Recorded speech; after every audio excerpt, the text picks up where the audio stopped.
Tulsi is out of here, or going out of here. Plus, we got our friend Uncle Bill Tilford to talk about Cuba and the continued election shenanigans in Indiana. And we got much more as well right here today on The Undercurrent.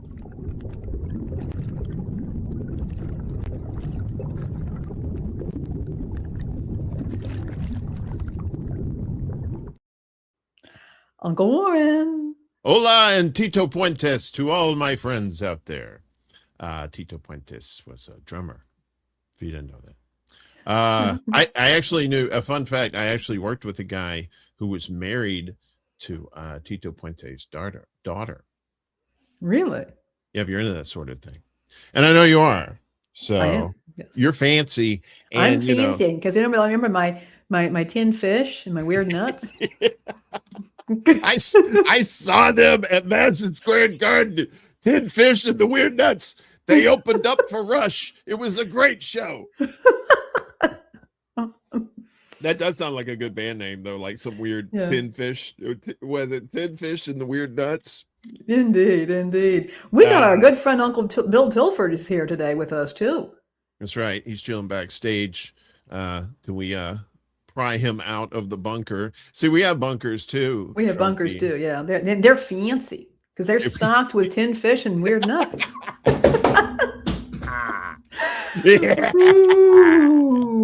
As nature intended. Yes. We got people in the house. We do. Y'all? We got Nadia Yvette Chambers. Hello. Hey, good to see you. We got From John Berlin. Jeffrey. Yeah, she's Nadia's over there in Berlin. Good to see you. And I forgot how to say hello in German. But hello. Hello. In English. What's up, John? Good to see you. Let's see. Who we got? Poppy said on a live one. I see what you did there. I see what you did. I see what you did there. Ellen, it's totally fine. I know she's probably not even watching this. We know that. We love you. And thank you so much for your support, too. Yeah. And you should check out her show on YouTube. It's on her channel at Ellen Jimerson there. Yeah. But it's called Moving Parts. And she has interesting conversations on there. Highly recommend it. I'm not quite sure. I think she does it on Tuesdays, but she might be doing Guten Tag. Thank you. Guten Tag, yeah. Guten Tag, John. Chuck's there too. Look out.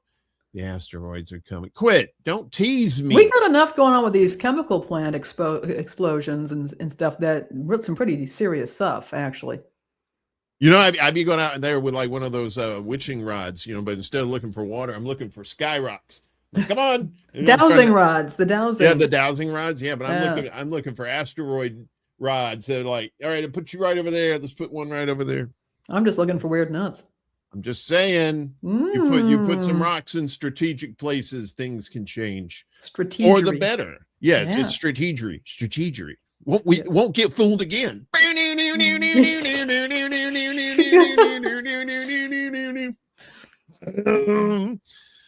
Yeah, you didn't know W was in The Who? Yeah, it was but he can't remember the lyrics to his own song. Fool me once. Shame, fool me. You can't get fooled again. I always like, if you want to get, really dystopian, listen to 905. But if you're gonna stick with The Who, you can, come meet the new boss, same as the old boss. That sounds like a lot of our things. Right, we'll talk about that when we talk about Tulsi. Yeah, well, we got some election news here. I'm not big on the election news itself. I like to look at the big picture around it. Sure. And John Cornyn was kind of a staple there for the Republicans, but you go against the boss man, well, you're gonna go to the hole, son. Let's get to the riptide here. Thank you. So Trump's GOP purge claims Cornyn as Paxton wins Texas runoff takeaways. Paxton said, "Game over, man. Game over." Wait, that was Bill Paxton. Never mind. That's somebody else. That's John. I lost Cornyn right there. So I'll hit the high notes here. So Ken Paxton, backed by Donald Trump, defeated incumbent John Cornyn in the Texas Republican Senate primary runoff. Paxton will face Democratic State Representative James Tallarico. It's just a fun name to say like that. In a general election that some political observers believe could be competitive, there's whispers that there are a lot of scared Republicans thinking Tellerico might actually win that one. In a Houston area congressional race, freshman Representative Christian Menifee defeated longtime Democratic Representative Al Green. Oh, but let's stay together. Come on. Any kind of weather? Wasn't that Al Green? Loving you forever. So Trump's purge of Republicans who had dared to defy him reached a new height with the ousting of Texas Senator John Cornyn. That's right. They picked and shucked the Cornyn. A four-term pillar of the GOP establishment, Cornyn once climbed to his party's number 2 leadership post in the upper chamber of Congress. But even with the support of Senate leadership and a fundraising edge, the 74-year-old lawmaker lost a bitter runoff race to State Attorney General Ken Paxton, a scandal-plagued but MAGA-coded when it says coded, it almost like you're saying coated, like it's chocolate coated, but it's MAGA coated. Conservative who was endorsed by the president. So that's basically the nuts and bolts. We don't have to cry, bitter tears that John Cornyn lost, but it's like that as we get up to the midterms in November, a lot of strange things happening in these primaries. Indeed. Yeah. Indeed. And we're going to be talking about that with Uncle Bill. Yeah. Cornyn, like I said, he was number 2. But I can't remember who it was when Mike Johnson swooped in and took the House, the leadership there, as the speaker.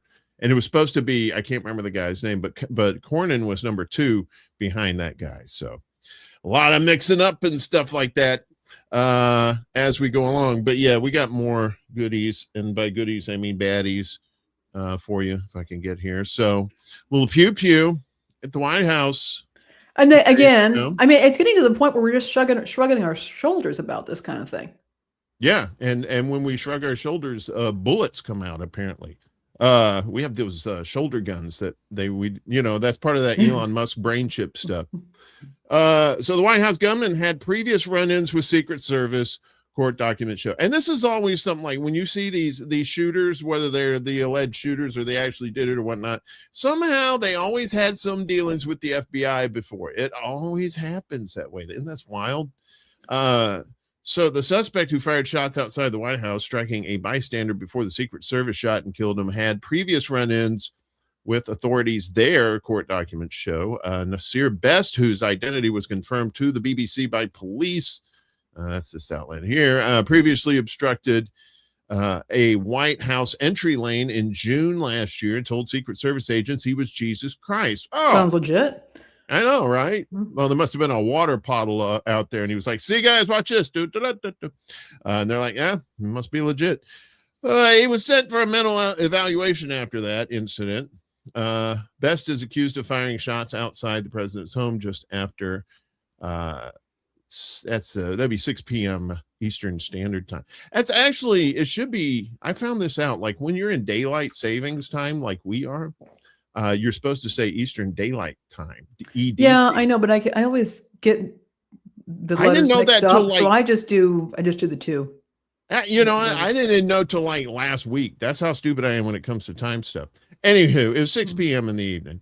On Saturday, reporters filming outside ducked and ran for cover. Inside, Trump was at the White House but was unharmed.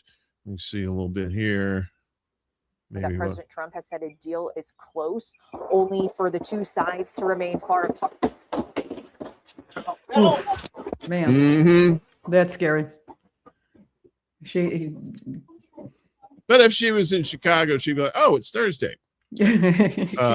Well, it's getting to the point up there too. So, yeah, I know. Well, it's always that game of is that firecrackers or is that gunshots? Don't want to find out up close.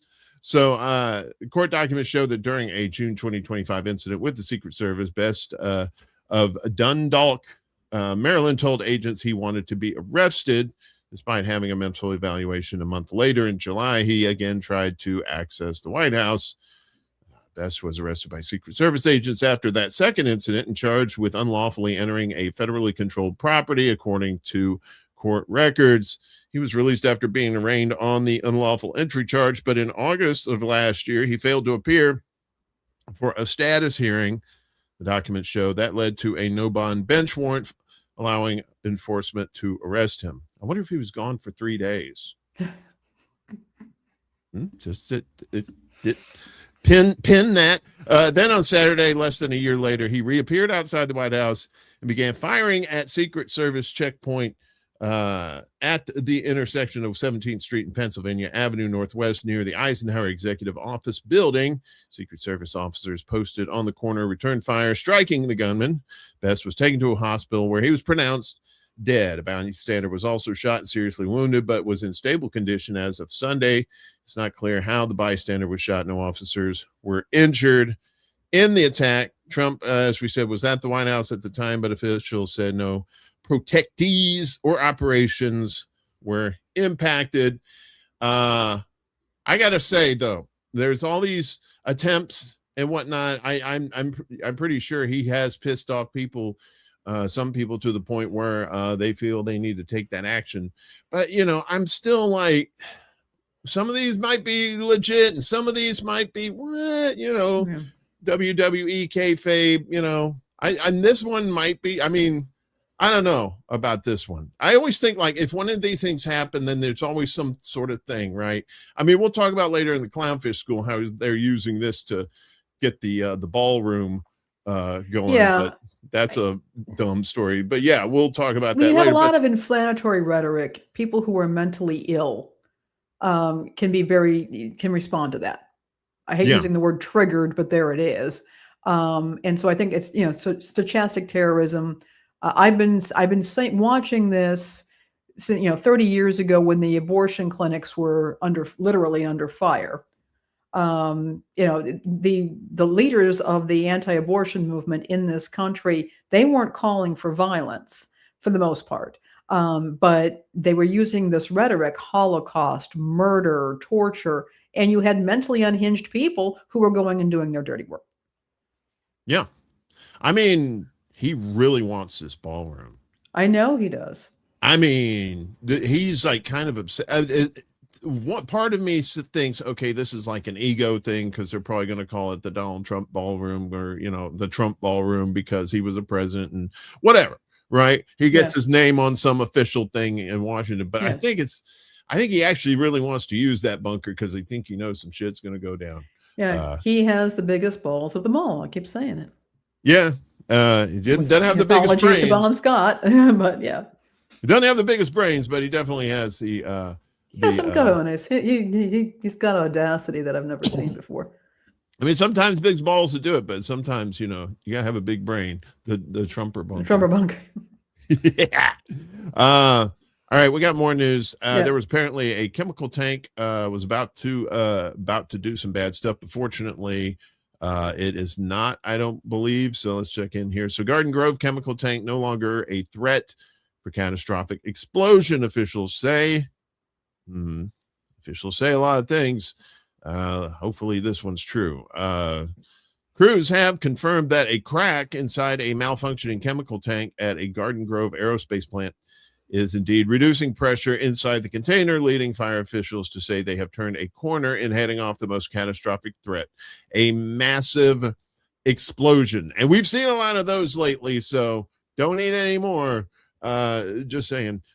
Data collected from an all-night mission by fire crews determined that the threat of a highly destructive blast known as a boiling liquid expanding vapor explosion, or BLEAV, I believe I can fly, has been eliminated. Interim Orange County Fire Authority Chief TJ McGovern announced in a Monday morning, May 25th video update. The crack is there. Division Chief Craig Covey added, we didn't fix the crack, but at least the pressure's down. We had identified it as there, and the tank has released its pressure. After days of often dire warnings by fire officials and experts, the Monday morning announcement was the most optimistic update yet by those working to head off a potential disaster. Boiling liquid expanding vapor explosion. Believe. Do you believe? I believe, Mhm. which would, I believe I'm going to read the rest of this, which would have likely caused massive damage and released a toxic chemical plume into the air. Occurs when a sealed pressurized container holding a liquid chemical ruptures. The threat of a bleed is off the table. The government said that threat has been eliminated. Temperature inside the tank has also gone down from at least 100 degrees to 93. The chief said that is a key metric. At a high enough temperature, the chemical process was at risk of accelerating out of control, which could lead to a massive explosion. And this kind of reminds me, you remember back in the 80s, I think it was in the 80s, Bhopal in India, the chemical plant there, and it went, and and just, it wasn't just the explosives part, it was also the chemicals leaking into the air too. And a lot of people died or got sick from that. So something like that happening there. I see, when did they say that's in Garden Grove, California? Yeah. That's in Orange. I think that's in Orange County. Okay. I mean, you're talking about a lot of people in that area, and that for that thing to go boom like that, it just seems like a lot of safety things these days are being ignored. By the way, also, there was one in Washington yesterday as well, where people were killed and seriously injured. Was there an explosion? Do you remember? I don't remember exactly. It was Livingston or something like that. But it was very dangerous. It was a very dangerous chemical, and it was pretty bad. We were talking about it on Marcus Cage's show, The Political Matrix. Great friend. Folks need to subscribe to him.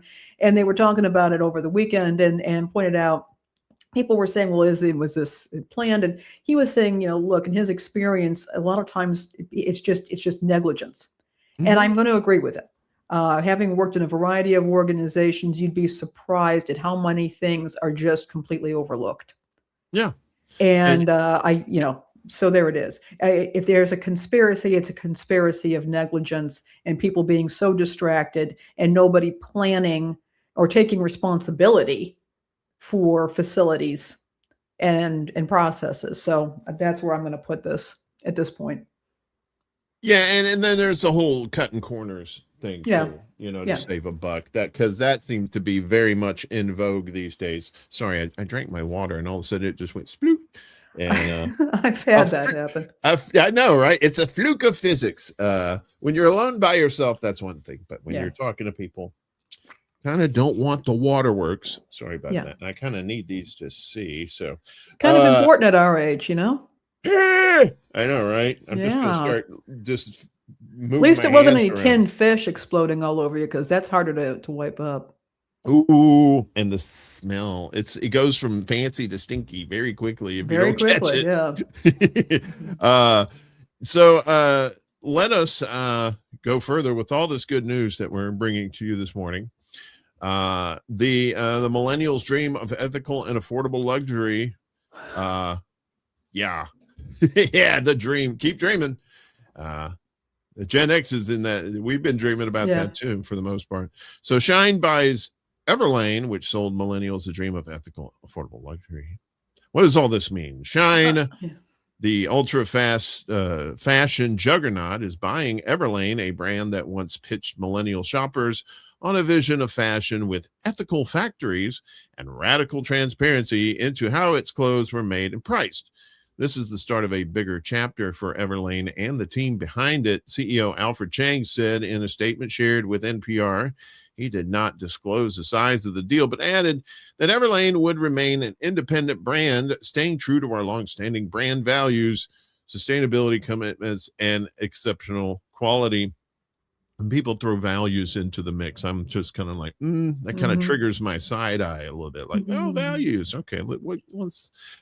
So buying California-based Everlane gives Shine a bigger U.S. foothold and access to a higher-end online retail model. Shine was founded in China, but has ballooned into a global giant, up on the latest TikTok micro trends with dresses under $15 and jewelry under $5.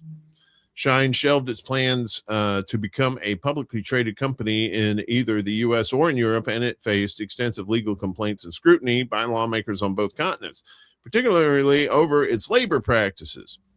For Everlane, the deal appears to present a lifeline. Chang promised a new era with expanded global reach, new capabilities, and greater opportunities. But Everlane fans mourned online with posts accusing the brand of selling out and betraying them. A headline by Fast Company declared the era of millennial optimism is officially over. I thought that era was over like probably about 10 years ago, but I don't really keep up. And the thing is that the nice thing is that Gen X, we were never optimistic, so we don't suffer these disappointments. Our motto is expect the worst and you won't be disappointed. Trust me, try it. It works. Once sported by celebrity fashionistas like Meghan Markle and Angelina Jolie, Everlane focuses on minimalist basics and natural fabrics in the affordable luxury category, with tailored shorts for $120 and linen tops for $80. The company came of age in the 2010s in the wave of trendy direct-to-consumer companies like sneaker maker Allbirds. They wooed shoppers with pitches of sustainability and transparency. Yes, that same Allbirds in April claimed it was pivoting to becoming an AI company. Yeah, that's where you cue the Curb Your Enthusiasm credits. Boom, boom, boom.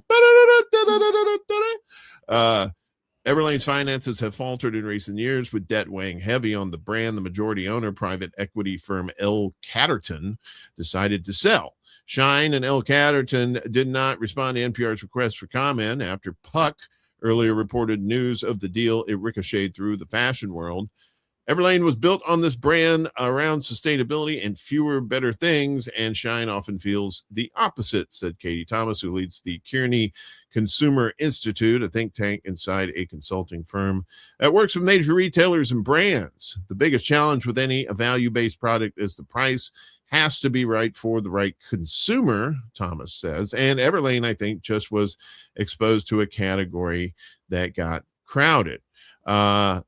Now brands like Aritzia, Reformation, and even Gap are pitching affordable luxury, as is another of Everlane's rivals, Quince, which is wooing shoppers and with more lower prices. One big question now, Thomas says, is whether a tie-up with a paragon of fast fashion alienates Everlane's current clientele or sways Shine shoppers to trade up.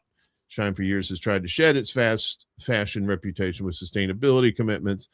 Another question now, will it benefit from Everlane's internal processes, or will Everlane become a faster moving trend chaser? My vote is for the latter. Yeah, I mean, I caught this, and it's a little bit different from what we usually talk about, but I thought it was important because Everlane, really kind of put itself out there as being ethical fashion. And it is true that if you want a piece of clothing that is not made in a sweatshop, that is made in a sustainable way, you're going to pay a lot more for it. Everlane had one of their issues was that their pieces were basics, but they were also boring. And I think they just didn't really appeal. They didn't have the mass appeal, certainly that some other fashion brands have. And I think also that people just don't have the money. If you want to get, and he said in shorts for $120, a blouse for $80. And again, that's a reasonable amount to pay for something when you are paying for, when you're compensating your labor fairly, you've got ethical supply chains, but many people can't afford that. And that's why fast fashion is a thing, because people do pay attention to what they're wearing. If you want to move ahead in your career, you're going to have to look a certain way. So this is, I think it's inevitable. And I think it's sad. And I do not think that Everlane is going to remain sustainable. This is what I'm going to say. No. Well, yeah. And it's not just them. A lot of them are going to be not very sustainable if these prices keep going up. And there's no end in sight. And then the wage is not going up with it. That's the thing. Your price is going to rise wherever, as long as your pay is way up there, then it's not a big deal. But that's not the case, and hadn't been the case for quite some time.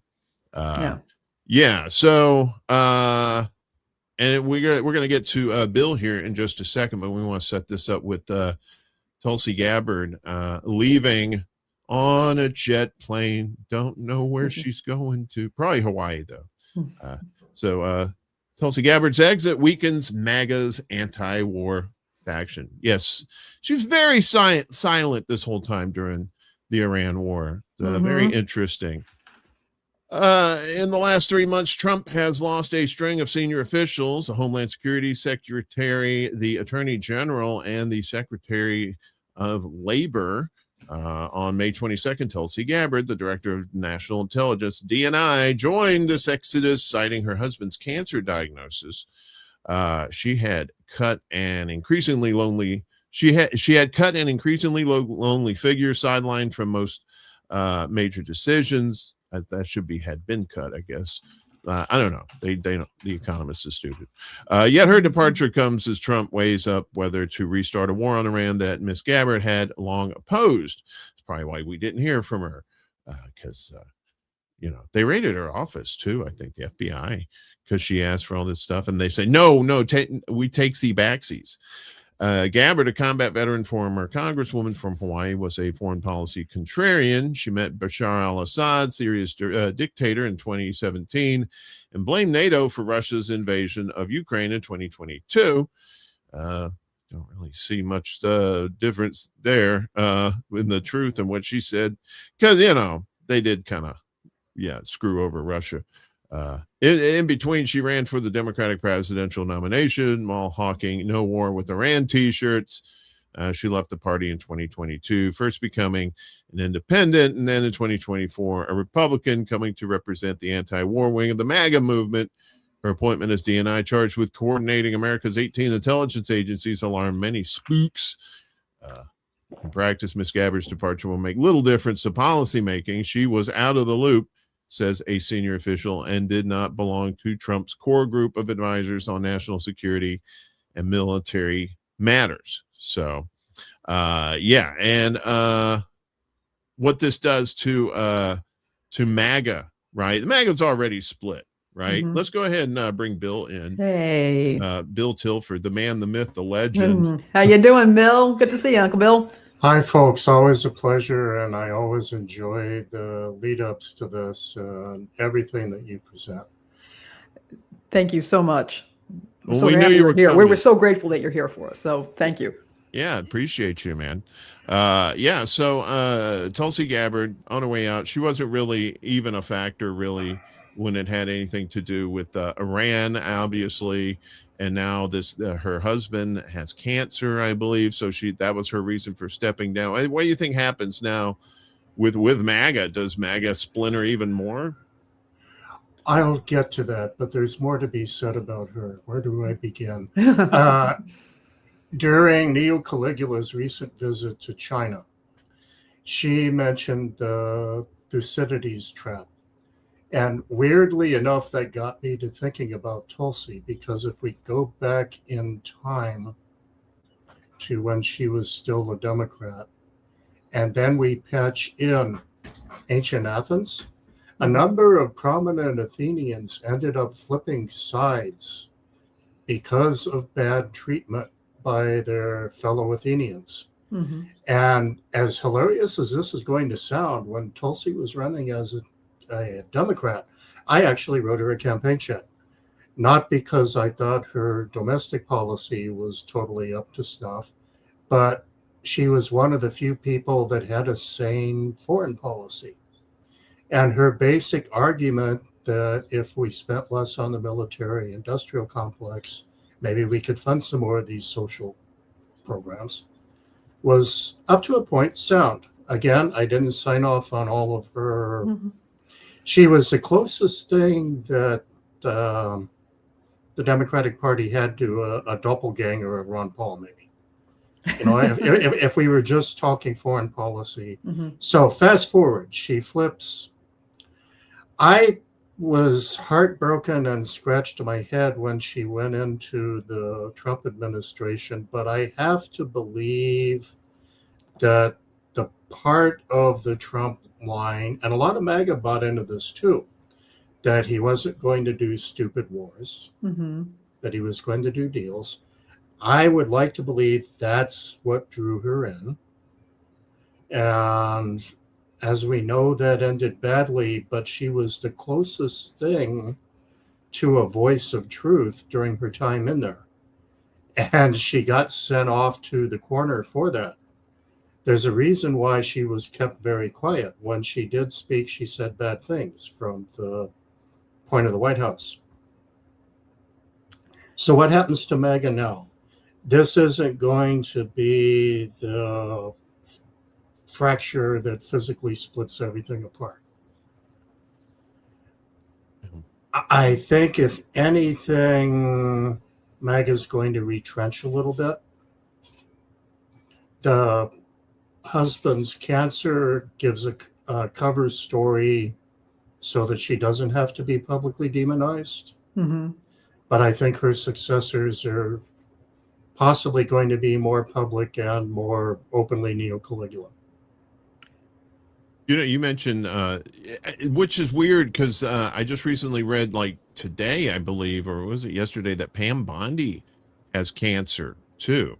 So that's I mean, she found out like either right after she was let go, but I'm thinking like, okay, she said she has cancer, and you know, Tulsi's husband has cancer. I'm sure that's a coincidence, but you know, in this high, you know, charged conspiracy theory environment, you know, we're always looking at other angles. I know you was talking about the cracks, right? Yeah, this is just, I think this is probably just like a slight fracture. You already had fractures from America First MAGA, right? The America First, where it's like, you know, they didn't want these wars, you know, they didn't want a foreign country meddling in buying their politicians. You know who I'm talking about there. So Yeah, you had one of the things that actually, let's say two things that sent Marjorie Taylor Greene, who was a true believer until she wasn't. One of them was the Epstein files, but the other was Gaza. Yeah. You know, why you promised you wouldn't do this stuff. And away we go. Yeah. You're seeing, I talked to my people down south there who were, just firebrands for Trump, from the first administration. And then what he's been doing now, a lot of them are like, no, I didn't sign up for this, because they were sold a bill of goods just like everybody else in politics does, right? They say, yeah, we're not, no more wars. We're gonna be America first. And then they get in, ha ha, suckers. And then, there's the sold bill of goods there. And then on the other extreme, we've got things like Lindsey Grandcracker who think Trump isn't warlike enough. So, yeah, which is scary. Yeah, I mean, it's like he's being controlled for sure. I mean, his ego controls him, but then there's other people around him too that really know how to push the buttons, right? They don't steer him, but they guide him. You know what I mean? They'll guide his ego and his dumb thinking into doing stuff like this. I was really disappointed. As you pointed out, Uncle Bill, I was heartbroken. I got turned down to Tulsi back in the day, and I voted for Hillary for the 2016 election. I didn't feel that I had much of a choice there, and I wasn't crazy about it because I don't like political families in what is supposed to be a democracy. And that rankles me. It's like North Korea. I don't like North Korea in part because I don't think that communists should have ruling families. And I don't think we should have ruling families here. And I also felt that Hillary's run was a deal with Bill after the Monica Lewinsky thing. And I can go on a tangent, but I'm not going to. But I did vote for her after that. But I always felt like we were being set up. I'm fake. Oh, I agree with you 200%. But on the family score, unfortunately, that too goes back to the beginnings. Starting out with the Addams family. Yeah, the Addams family. the other Addams family. No pun intended there. Yeah. Jumping forward to the Harrisons, there was a little time between William Henry and Benjamin, but there was that. There was the Roosevelts and the Bushes. And the Bushes. And the Shrubs. And in an alternate universe, there might have been the Kennedys. Yeah. And as I said, I don't like it. I know it's there, but I don't like it. And I don't see any reason why I should put up with it. But I did put up with it because Trump was such a buffoon. And then I began to realize that he's far more dangerous than a buffoon, but we'll go on from there. However, I also don't like being made a fool of. And so and now you'll remember this, Uncle Bill, when they were looking at Tulsi and it was when part of the primaries for the 2020 election, I believe it was. That was, I remember, I was going to vote for her, and then she withdrew. And in the primary, I ended up voting for her anyways, although you had warned me that even though she didn't actually withdraw, she suspended the campaign. And if you remember, I believe you were the one who contacted me and said, hey, there's something shady going on at the polls. It was something like they were crossing her off the ballot when that was not supposed to happen. You remember that? Yeah. I mean, it would have been academic even if the polls had been kept clean, quote unquote, because to actually have your vote count, there's this little matter of the Electoral College also. Yeah. Yeah. So, but yeah, there were some shady things going on. Electoral irregularities are nothing new, especially in Chicago. But I remember, I did write her in because I refused to vote for Biden. I was so disgusted at that point, the manipulations that I had seen. I was so disgusted. I voted, and then I just gave up. And then watching her flip, and I knew she was a cagey politician, and I knew that she was, she's a politician from a political family herself. But my heart was broken, and it was very sad to see her adopt MAGA, and whether this was a matter, something that was always there for her, I don't know, or whether she had been treated so poorly by the people and by the Democrats that, like most of us, we don't take kindly to being treated poorly, and we will go where people will show us appreciation. And that, I don't know. I can't say that I don't know the woman, but it was disappointing to see her go over to Donald Trump and MAGA, and it was not what I expected or wanted to see. Yeah, it's worth remembering that Ronald Reagan started life as a Democrat, politically speaking. He did. But in his case, it was a question of more of principle. And I really want to believe in my heart that Tulsi didn't fall in love with Neo Caligula the Man, that she really thought maybe she'd be a force for good on the anti-war. And it would have been a naive, misguided view, but I'd like to believe that that's what she held. I mean, I could be wrong. I did not expect him to come out as a warmonger myself. I mean, I really didn't. I remember the first time around, he was surrounding himself with all these generals, and I thought that he just kind of liked the big shiny buttons and all that, and the uniforms. But he didn't seem terribly interested in war. And then he did a flip, and then watching what happened here, it's been extremely disturbing. And a lot of the interference, what happened in Venezuela, now it's going on in Cuba. All of it has just been. I did not really expect it, and I should have. I should have expected a flip because I am a pro wrestling fan, and that's what you do when you want to get the attention up, is you flip people around. But I didn't, and then just to see Tulsi in this administration, it has been disturbing. It would take an hour to go all the way into the weeds with Trump and the will to power, but I think part of what happened here in the short form is that power was always job one, and all of his other roads there with the American people were not panning out. So that's the card he had left to play. And that, too, is part of the American story. When all else fails, lob some missiles. Even Billy Clinton did that when the Lewinsky story was getting too hot. Well, Trump also figured out a way to make money off of war, too.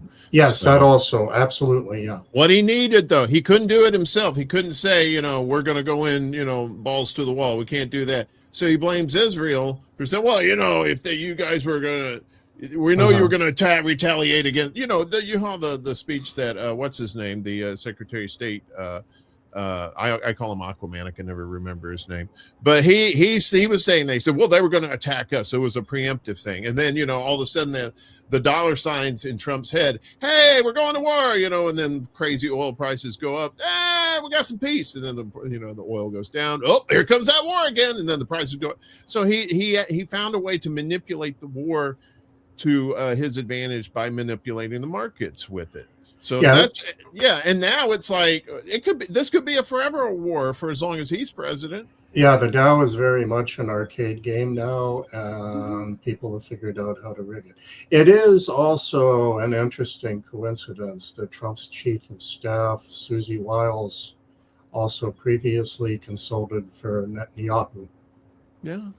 Mm-hmm. Small world. Small world, huh? Yeah, small country, more like the really small country with big influence. Well, let's pivot over to the homeland here, particularly what's going on in Indiana and Illinois. You said shenanigans are going on over here. Bill, we just had you on 2 weeks ago. You were supposed to stop it with your superpowers. What happened? What happened has national implications, and I think it's why it's important that we talk about it now. But again, I think we need to set the table with a little context. Crossover and infiltrative voting are as old as open primaries. And by open primary, I mean you don't have to swear an loyalty oath and buy a party card and all of that. In Illinois, part of the inglorious history of that is, at which Laney would well know, is that two LaRouche candidates managed to get Democratic nominations back in 1986. And Chicago, of course, has a history of Democratic voters wandering into the Republican primaries in Chicago, which is one reason why the Republican Party kept getting candidates like Spanky the Clown, rather than actual credible Republican candidates. But knowing all of this and knowing that this stuff happens, here's the flip side if you keep the rules for voting too tight.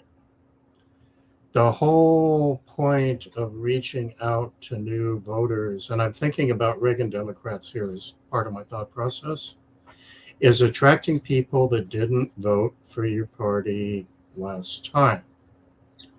So where a voter was last time, if that locks them into this time, your universe of participation at the primary stage is also kind of locked in, which is maybe the most potent argument for relatively open primaries. Now, let's fast forward to today. A couple things happened. In the district we talked about, Deary won ultimately by 3 votes for now. Obviously, with that margin, it's in recount. That by itself is not a big deal. But Copenhagen. I thought it was Copenhagen too for a second. I had to. We're not talking about Greenland yet. Wonderful Copenhagen. Yes. Looked at social media, and there were people that bragged about crossing over to help Deary. So her legal staff is trying to invalidate those ballots.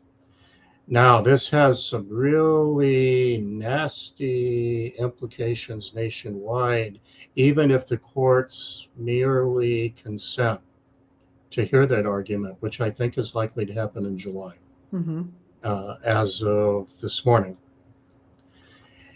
Basically, if her argument is legitimized, whether she finally wins it or not, that opens up the whole country to who knows what evil lurks in the heart of voters. I mean, what's in your head when you walk into a voting booth is supposed to be sacrosanct. Yes.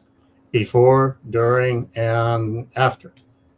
If you voted for or against somebody because you like their hair color, this is I'm not saying that's a good thing, but this is America.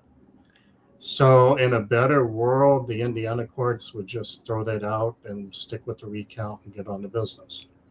There is, as a sidebar, a second recount going on, but it's between Trump and Trumper. So I won't go into that in depth. But basically, we have to remember here, this is two different Republicans running in this thing where we've got the recount. And we are at a flexion point regarding the Republican Party. The original Republican Party, going back a couple centuries, kind of emerged from the wreckage of the Whigs. You know, the Republican Party has not always been here. It was a fairly new party. There was a party before it, the Whigs, that was pretty prominent. And I think we're at a flexion point where at some point, the Republican Party is going to have to either recapture its identity, as in we are not just Trump, or for that reason, it's going to fracture. Something close to that, but not quite, happened with Teddy Roosevelt when he ran on the Bull Moose ticket. And I think we're at a point now, if not right now, after Neo Caligula's death, whenever that, by natural causes or other, whenever that may be, he's not going to live forever. And at some point, that's not going to be the unifying force. People aren't going to rally around Neo Caligula's ghost as the centerpiece of their platform. So from a certain point of view, the Republican Party is a dead party walking. I want to just go back to one thing here. When we're talking about Copenhagen, I believe when I was reading that she was talking about trying to subpoena voters Yes, to explain themselves. exactly. And that scared the hell out of me. I think when you pointed out earlier when we're talking about it in Messenger, that scared the hell out of me. That's where the national implications come in. If the Indiana courts legitimate that, you can bet your bippy that. Remember when Trump was trying to get me another 10,000 votes? But I mean, the idea of, it's Orwellian. The idea of being that you can haul somebody before a court to ask them to explain their vote. As you said, you have a vote that is sacrosanct. I remember the 1976 election between Carter. Was it 76? That was between Carter and Ford, I believe. And I was a little girl. I was 7. And my grandmother brought me to the polling places back when they had all the levers, when you actually had a voting booth. You actually had a curtain. That's how, it was not these little tiny places now. You actually walked into a booth. And the election judges were giving my grandmother a hard time about bringing me in there. Because you were not supposed to have anybody else in there. Your vote was yours. And that was your vote. And that's how sacrosanct it was, that a 7-year-old child was being challenged from going in with her grandmother who didn't want to leave her outside the booth. Yeah, if this is legitimized by the courts here, not only will attempts spread nationwide, but going into the general election, if you can call people in on a primary to ask what was in your heart, you might be able to call them in after the general and ask, did you really, honest to God, mean to vote for XXX? And what were you thinking when you did it? Yeah. And that scares the hell out of me, particularly with the electronic voting machines. I mean, would it be easier for them to trace using those machines than with a paper ballot? I mean, this is so dystopian. Yeah. The idea, and I get angry enough when people, and I got shamed by people for writing in Tulsi. And people did shame me for this and said, why'd you throw away your vote? And my feeling is that it's my vote. I can do with it as I wish. And if I want to send a message with it, I will do so because I am that disgusted and fed up with what I'm seeing. But the idea, these were just people I knew. In casual conversation. And I volunteered that information about how I voted. And I'm volunteering it now. But the idea that somebody can track my vote, and then afterwards, because they're disgruntled, subpoena me, which I have to respond to the subpoena, and then cross-examine me in put me under oath, cross-examine me, and starting to try to get into my head where I have to publicly state things. This is terrifying. Yeah. Yeah, and who's doing the subpoenaing, right? I mean, why isn't a court or a grand jury or somebody saying, no, you can't subpoena somebody based on how they voted? Why isn't there that check, before it even gets to that person? The Deary campaign has objected and called it egregious.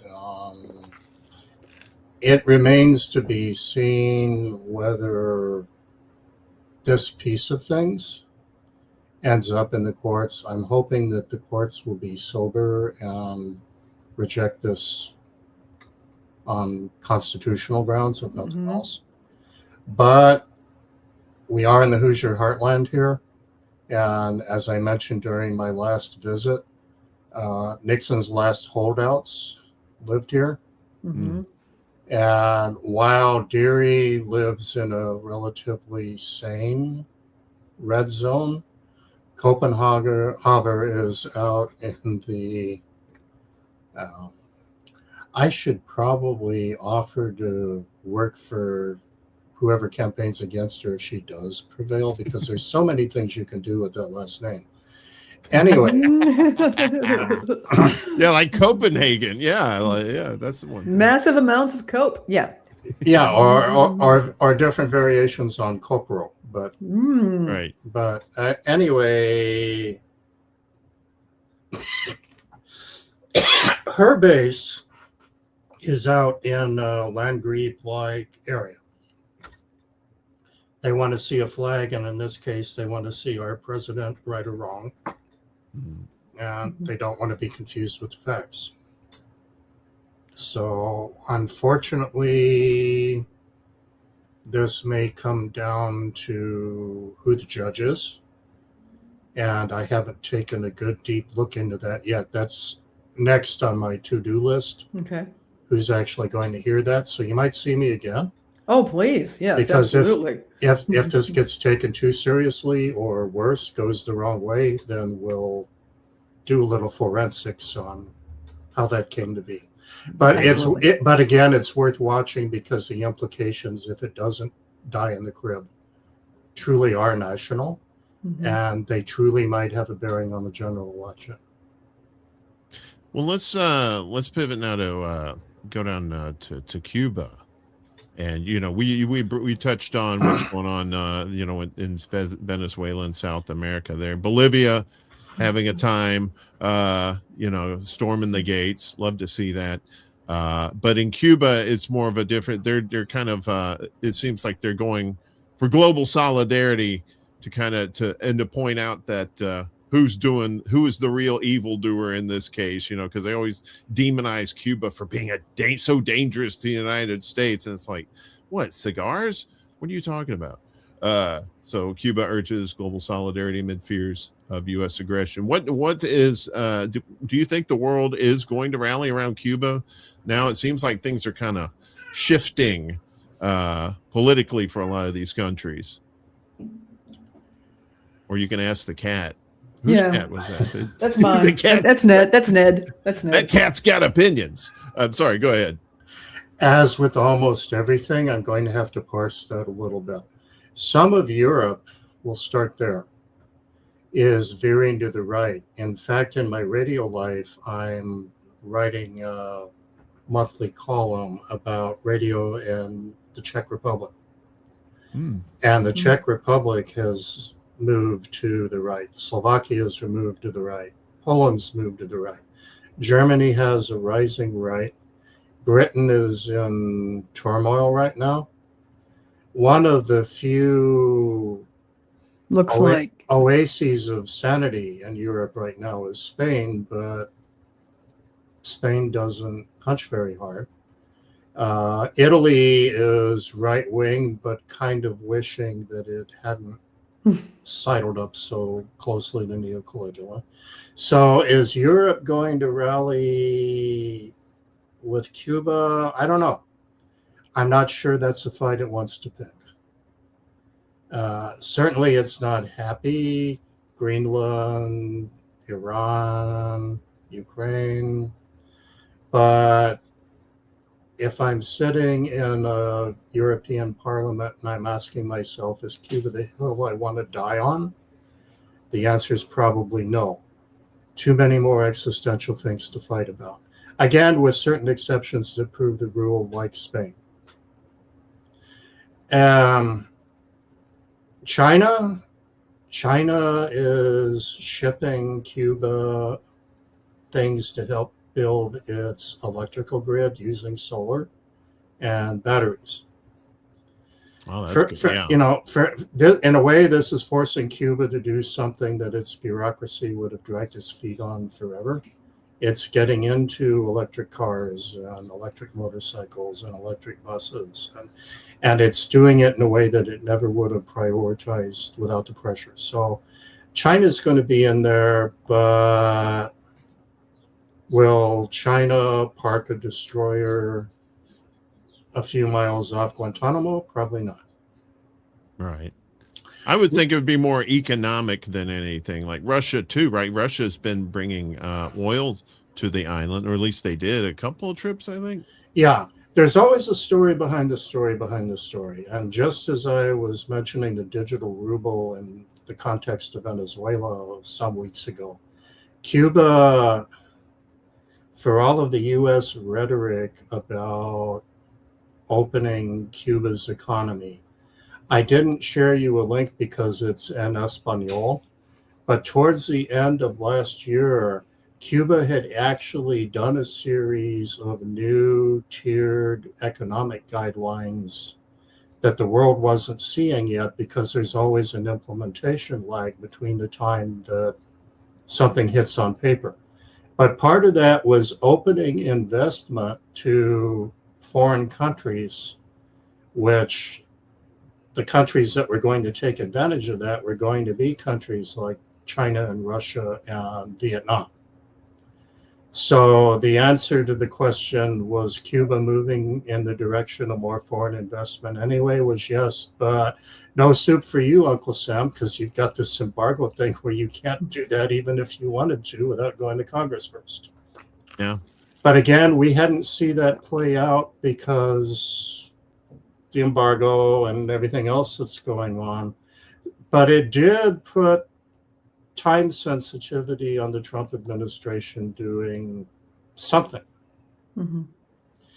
And Cuba was also a plan B with moving on the digital ruble and crypto at some point. Cuba's own currency is not Zimbabwean yet, but it's not doing well. And there is such a convoluted exchange system now, even in the legitimate monetary market, mm-hmm. that you almost have to have a microcomputer to figure out, where am I? What's the exchange rate in this place? Who am I dealing with? There are literally, not counting the black market, which throws in an extra level, there are literally 3 or 4 tiers going on simultaneously, depending on what the transaction is and who it's with. I think it's fun to think about Cuba, and so you piqued my interest with China and giving them like the solar power technology to do that. The one caveat to that though is that is an island nation that gets ravaged by hurricanes practically every year. So it seems like yes, solar would do fine down there, but it also needs to be hardy enough to where it can withstand like these massive storms that come through there. So that's because last thing you want to do is put up this shiny new solar plant, like, yay, we got solar power now, we don't need oil. Oh, hurricane, and there it goes. Well, I promised Lainey long before our session today that I was going to throw a couple of curveballs. So here they come. All right. The first one is that infrastructure, including energy, is not merely a Cuban problem. It's a broader Caribbean problem. Several different countries in the region are looking at that, all without terribly optimistic results, including, I might add, a U.S. colony, Puerto Rico. Yeah. The Puerto Rican power system is ghastly. Yeah. Mhm. And Yeah. we've done very little to correct that. And conventional energy methods are not going to fix that. And all these countries also get hit by these hurricanes.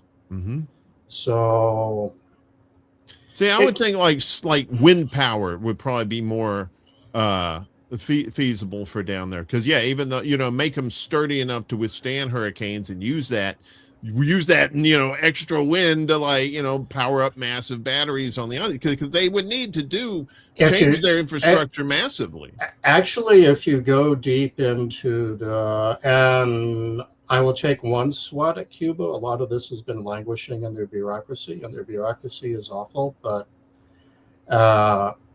having been in Puerto Rico, Puerto Rican bureaucracy is pretty horrid as well. Not as bad as Cuba's, but Cuba doesn't have a monopoly on that aspect of human nature. If you look at their energy plan, it's not all solar and all electric. It's geothermal. There's an element of wind. Solar is part of solar and electric batteries are part of a nutritious breakfast. Let me put it that. But again, the problem is the bureaucracy up until now has been ghastly about actually executing. In a certain sort of way, we've done them a favor by making it a you must move now or else issue. With infrastructure generally, and this is another part of the curveball, North Americans have this notion that if you do open it up for investment, a lot of folks will go down there flush with cash, and Cuba will turn into the land of milk and honey. Well, here are a few of the reasons why it's not going to play out quite like that, even in a what-if scenario. First of all, tourism, which is going to be the great savior, is actually sort of a resource piggy. You have to have water, you have to have roads, you have to have food. And Cuba's build on hotels has happened to some degree at the neglect of sidewalks and the water system. Lots more tourists actually put a little stress on the economy because the locals have to eat too. So if you bring in more tourists, you also have to bring in more food. Where are you going to get the money to do that?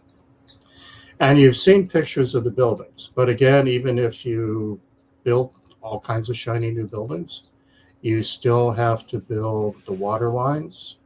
You have to fix the sidewalks. You have to do all that other stuff. And who's going to invest in that? Do you even if Jose goes down with $10 million and wants to build a new Airbnb or something, do you think he's going to pay to fix the sidewalks? Probably not, because there's no ROI, or also known as return on investment of that. Right. Yeah. I would think like the Chinese would be like the biggest investors because of their track record of going into other countries and helping them with infrastructure projects and train projects and stuff like that too. That just seems like the natural fit. Yeah, but they aren't doing that as a registered charity. They have expectations. Right. Yeah. Grass, gas, or ass. Nobody rides for free. Yeah. We all know that slogan. But there could be a return on an investment. It really depends on what the island is good for them for. Yeah. Private investors will not fix infrastructure. They won't. So no. China or Russia on a governmental level maybe could. Now, the third pitch. And that's the question of compensation versus sanctions. Part of the hypothetical deal, if there ever is one, is that Cuba compensates Cuban Americans for expropriated property. Now we're going to pull in another little bit of history. Post-Versailles Germany, 1920s, 1930s. Okay. The Allies messed up a little bit of Germany too, but the sanctions were pretty much Germany pays, and Germany pays in a way that created resentments that were one of the legs on the stool that helped build Hitler. What if Cuba unilaterally compensates Cuban Americans, but we don't kick in for all the economic, and notice I'm not using the word embargo. It doesn't matter whether it's embargo, blockade, or whatever you call it. Everybody agrees that sanctions existed. And either the sanctions did real economic damage, and the question is how much, or they didn't do any, in which case, what the hell were we doing? What were we thinking? Mm-hmm. The United States cannot credibly claim there was zero economic damage from the sanctions. So in order to get to a final there, you have to take the compensation amount. And Cuba has compensated some European countries for expropriations. It's done that in the past, but they didn't have to worry about the sanctions piece because Spain and France and whatnot were not doing trade embargoes on Cuba. You have to have an offset. I have no idea who owes whom how much after the dust settles. That's attorneys and it's years, and the way these things probably go, it's pennies on the dollar. But in this scenario where Miami gets its way and all the money comes from Cuba and nothing gets offset, nothing gets thrown back, then you've got the same kind of resentment coming down that Germans felt in the 1920s. Cuba will not produce the next Hitler, but we've noticed repeatedly that it can punch above its weight. It will not end happily ever after for them or for us. Well, yeah, it's pretty grim stuff, isn't it? Yeah, it is. It is. Well, it's not, we're not exactly, doing light pieces on this show anyway, Bill. So, you just pile on to the pile there. That's fine. But we want to talk about you for just a second too. And, Tilford Productions, right? You want to, do you want to discuss that? You put the nice link in here. I'm going to put it I did. I put the nice link in there because I want people to know who Uncle Bill is and what he does. Music, radio. This guy does a lot. Yeah, I've been involved in the recording industry and radio programs. Two very fun things that are coming up in the next month. If you are in Europe, my radio programs broadcast on shortwave out of Germany. And next month, I'm doing a program on Persian classical and traditional music. And on the Cuban music program, I'm having a fascinating project with over 60 musicians, some of whom were based in Cuba, some in the United States. That's a Latin jazz album, and that's not showing up on my website right now, but because this new recording is really very, very new, called Figure It Out by Hugo Cruz. It was funded in large part by the Heinz Endowments in Pittsburgh.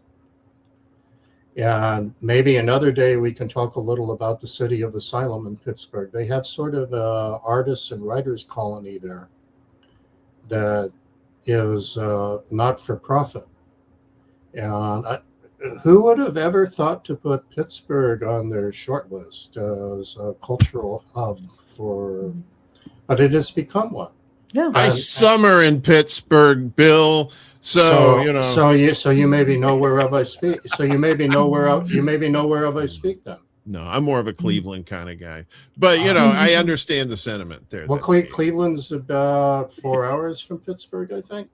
I worked in Erie for a little while, so. But the hate burns so much closer between those two, especially when it comes to like football. But there's a fascinating global cultural colony that's kind of emerging in Pittsburgh, City of Asylum. And I have no direct connection. It just came to my attention in connection with this new project. I did want to mention something. When I first interviewed Bill Tilford on Hard Lens Media, civically minded, and we had connected over shortwave radio and our devotion to radio as a medium. And he was telling me, Bill, you were telling me about how as a kid in the cornfields you were exposed to world music because you had a shortwave radio and you were able to listen to that. And one of the things that you really introduced to me is radio and music as a means of cultural diplomacy. Yes. And that blew my mind, but it was something I'd never thought of before, but it really blew my mind. And I'm so grateful to you for introducing to me that idea.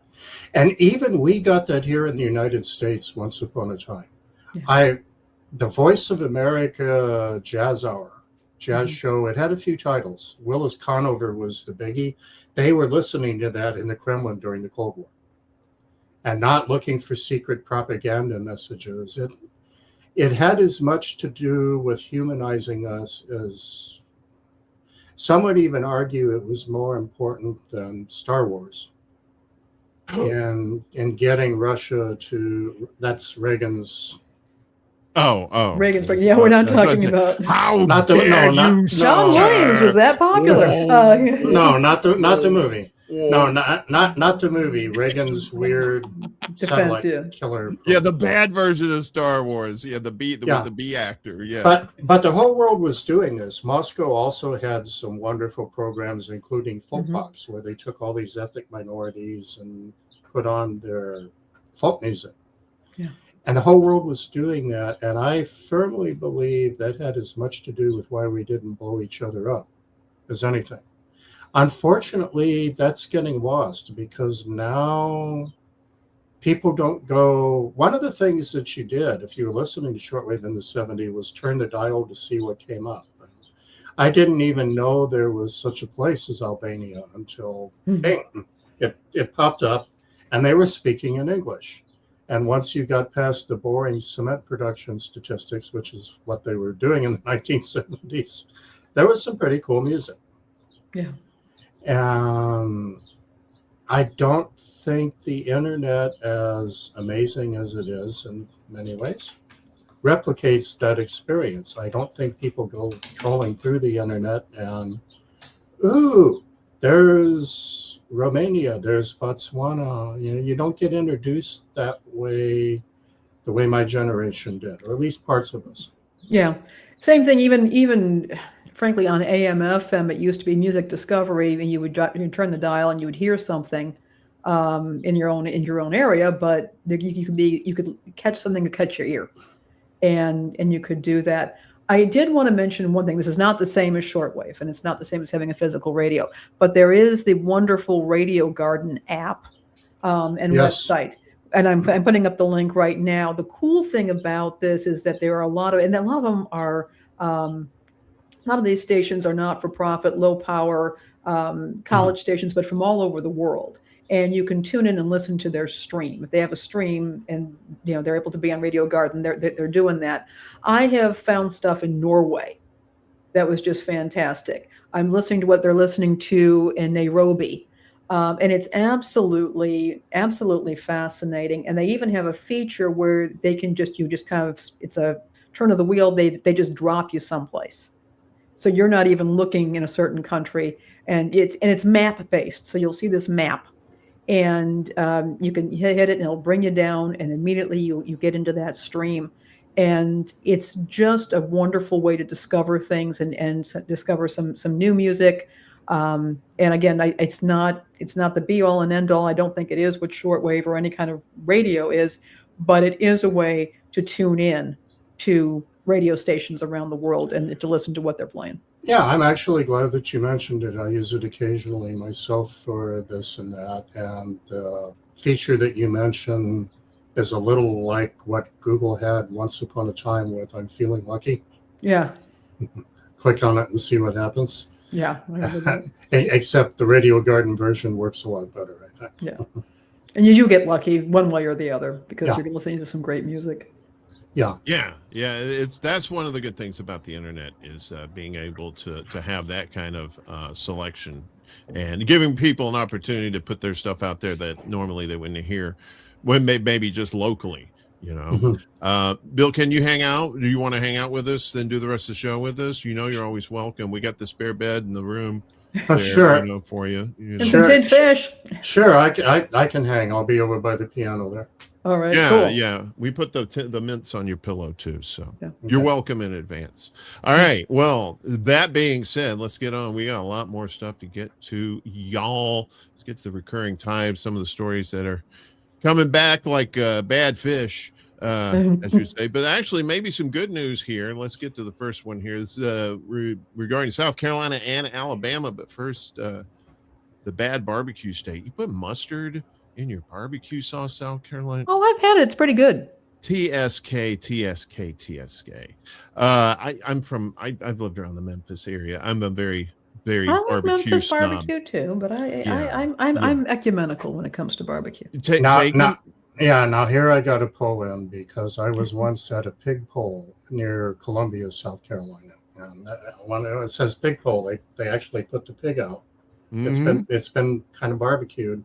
They pull it, but it is a mustard rub, and it's wonderful. Back to We'll you. have to agree to disagree on the mustard thing. You know, so Back to you. Yeah, okay. We'll get to the actual news here then. So South Carolina Senate rejects Trump-backed push to redraw congressional districts. Didn't think this was going to be as easy as he thought it was. And this is South Carolina too. The South Carolina Senate yesterday rejected Trump's push to redraw the state's congressional district in hopes Republicans could gain an additional seat in the midterm elections. Senators had political concerns worrying that any map in a state where Democrats got at least 40% of the votes in the past 8 presidential elections couldn't guarantee Republican wins in all 7 districts. And there were logistical worries. Statewide primaries are June 9th. With early voting starting yesterday, the plan had called for throwing out any congressional votes already cast and holding another statewide primary just for U.S. House races in August. I think that's what happened in Louisiana. They threw out they did the rest of the election, but they didn't do the House race.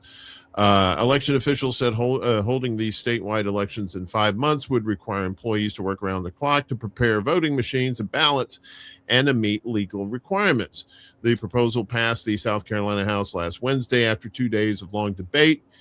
Trump's push in South Carolina was part of his broader effort to get Republican-led states to redraw congressional maps in hopes of retaining the party's slim majority in the November elections. Let me get to Alabama. So this is basically one big story as a court blocks Alabama's GOP-rigged electoral map. So a 3-judge panel yesterday temporarily blocked Alabama from using a Republican-drawn congressional map created to effectively disenfranchise Black people who make up more than 1/4 of the population of a state that by GOP design has just one majority Black House district. U.S. Circuit Judge Stanley Marcus, a nominee of former President Clinton's, and District Judges Anna Manosco and Terry Moore, both of whom were nominated by Trump, granted a motion by Alabama State Senator Bobby Singleton, a Democrat out of the 24th District. Black voters and groups including the National and State ACLU, the Alabama State Conference of the NAACP, the Legal Defense Fund, and Southern Poverty Law Center to block the state from using a racially rigged congressional map approved by the GOP-led legislature in 2023. So the Shenanigans, they know they're pretty much toast in November, so they're trying to soften the blow as much as they can by gerrymandering these districts. I mean, do you think more states are going to start speaking out and saying, no, we're not going to have this done in our state? I think it's going to depend on how painful it is to do so. I'm with Laney there. I think sometime before we die, assuming it's not too soon, there needs to be either an interstate compact, which is probably the cleaner way to do it, or a constitutional amendment, which would be long and messy, codifying that redistricting shall happen but once after every census, and it will happen within 2 years. Oddly enough, even here within Indiana, you can read the Constitution in a way that makes the attempted redistricting illegal, but it wasn't done with crayons. There are ways you can parse the language both ways. And I think that's correctable. But again, I think it would need to be, and MAGA people would call it a mutual suicide pact probably, but there either needs to be an interstate compact or there needs to be something at the national level. You shall redistrict, you shall do it but once, it shall be within 2 years after the latest census, and you shall not do it again until next time. In legalese, of course. Otherwise, Laney's right. It depends on the pain point. These things are messy and expensive, but the lawyers that are doing it are friends of the politicians that are calling for it anyways. So what's a little state money going to your butts, right? Right.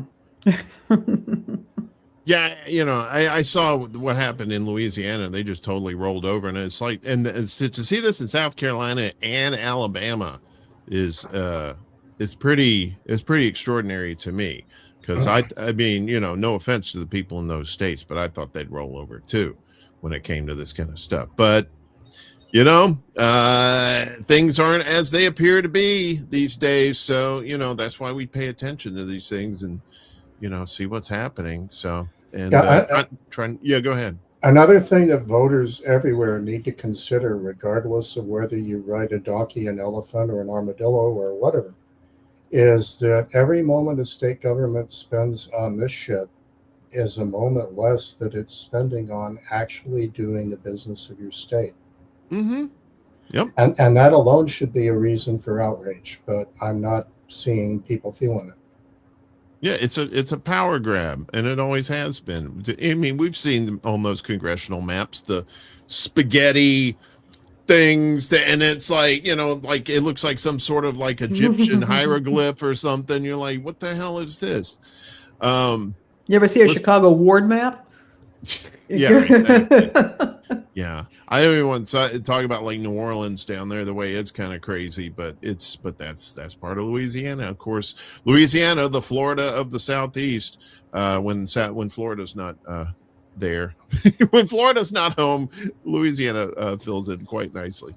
Well, let's get to another court situation here with the Supreme Court talking about Meta. And yeah, so Supreme Court rejects Meta's appeal in Vermont social media addiction case. Yes. So this has been going on. The Supreme Court yesterday rejected a push to avoid a lawsuit alleging that Facebook and Instagram harmed young users, a decision that comes as social media companies increasingly face legal scrutiny. Yeah, kind of like the cigarette companies, right? You can't just put that out there and tell people it's not addictive. Of course it's addictive. Parent company Meta Platforms Incorporated appealed after Vermont's highest court allowed a suit filed by its attorney general in 2023 to move forward. The company is facing similar lawsuits from states across the country, accusing it of knowingly designing addictive features. Meta had agreed that it can't be sued in Vermont court because neither the company nor the app design has specific ties to the state. Vermont countered that the site's larger number of teen users gives its court's jurisdiction. The Supreme Court declined to hear the appeal in a brief, unexplained order, as is typical. The procedural decision comes after court losses from Meta and YouTube in social media addiction lawsuits in California and New Mexico. And just a disclaimer for people watching this show. Yes, this show is highly addictive. And we really appreciate you watching. Stay addicted to this.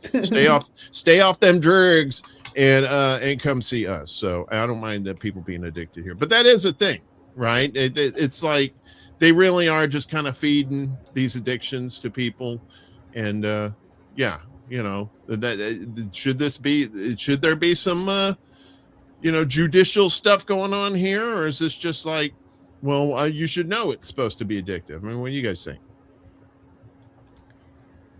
I mean, I understand the claim. I really do get it. And there are some really dirty tricks. I know people have been noticing this, particularly on Meta.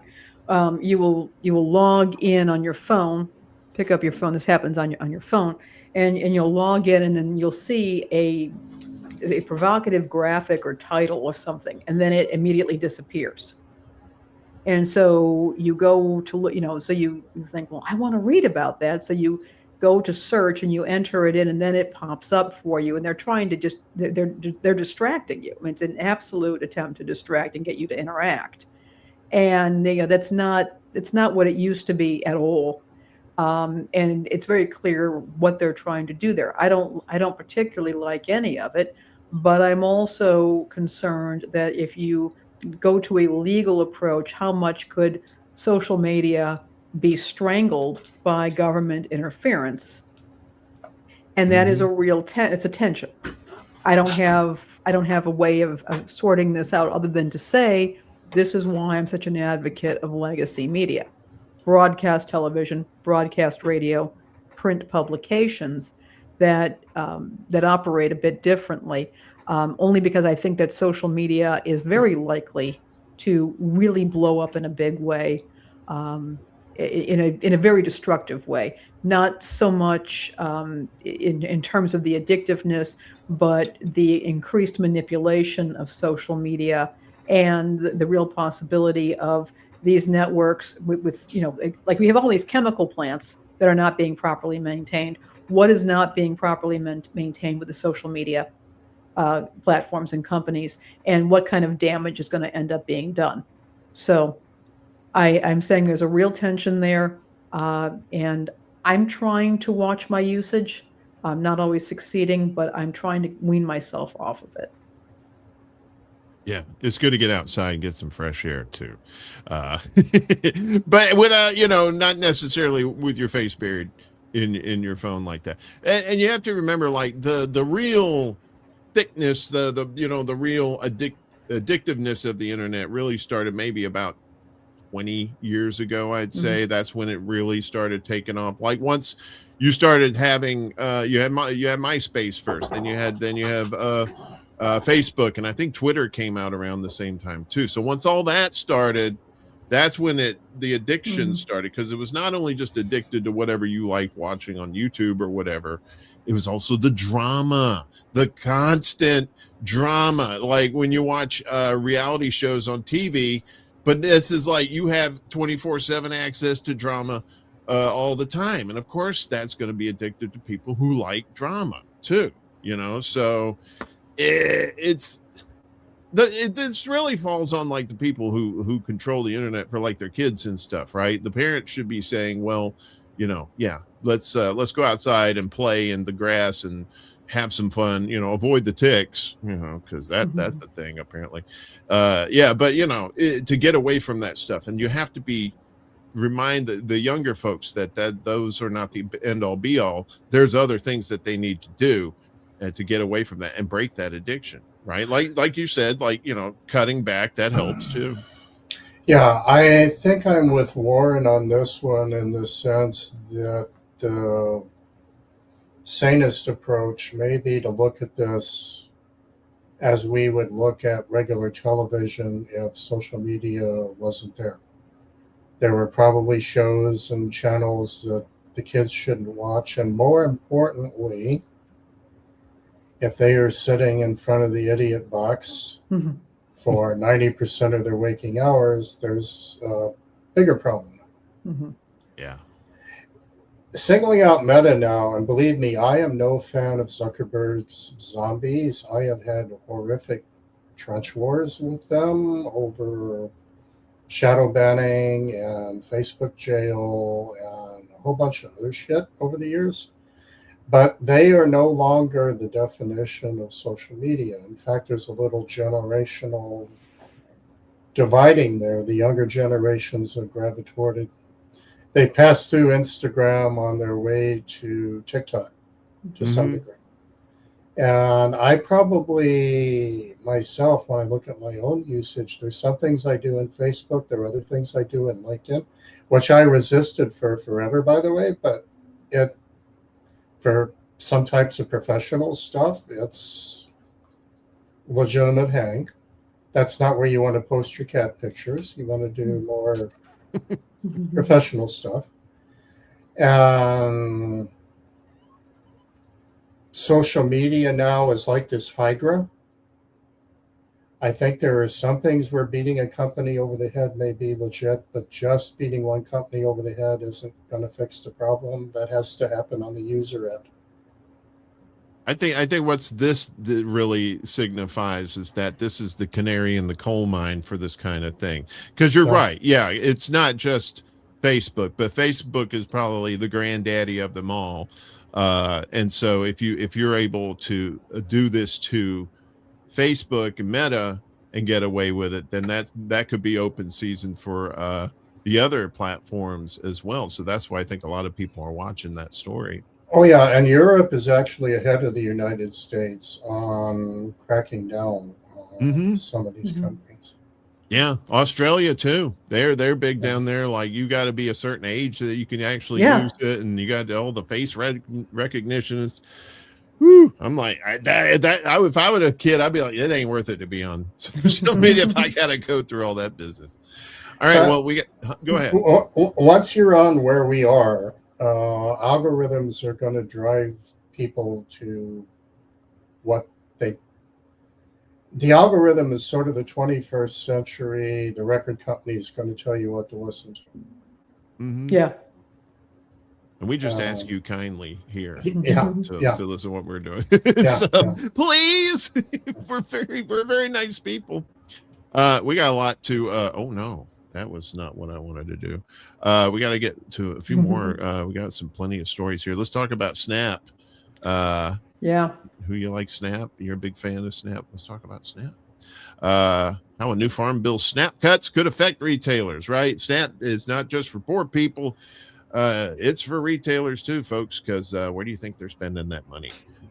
From the Snap cards, right? So this is about as good as it gets here. So remember our multi-part series on the 2023 Farm Bill 3 years ago? I'm sure it was a blast.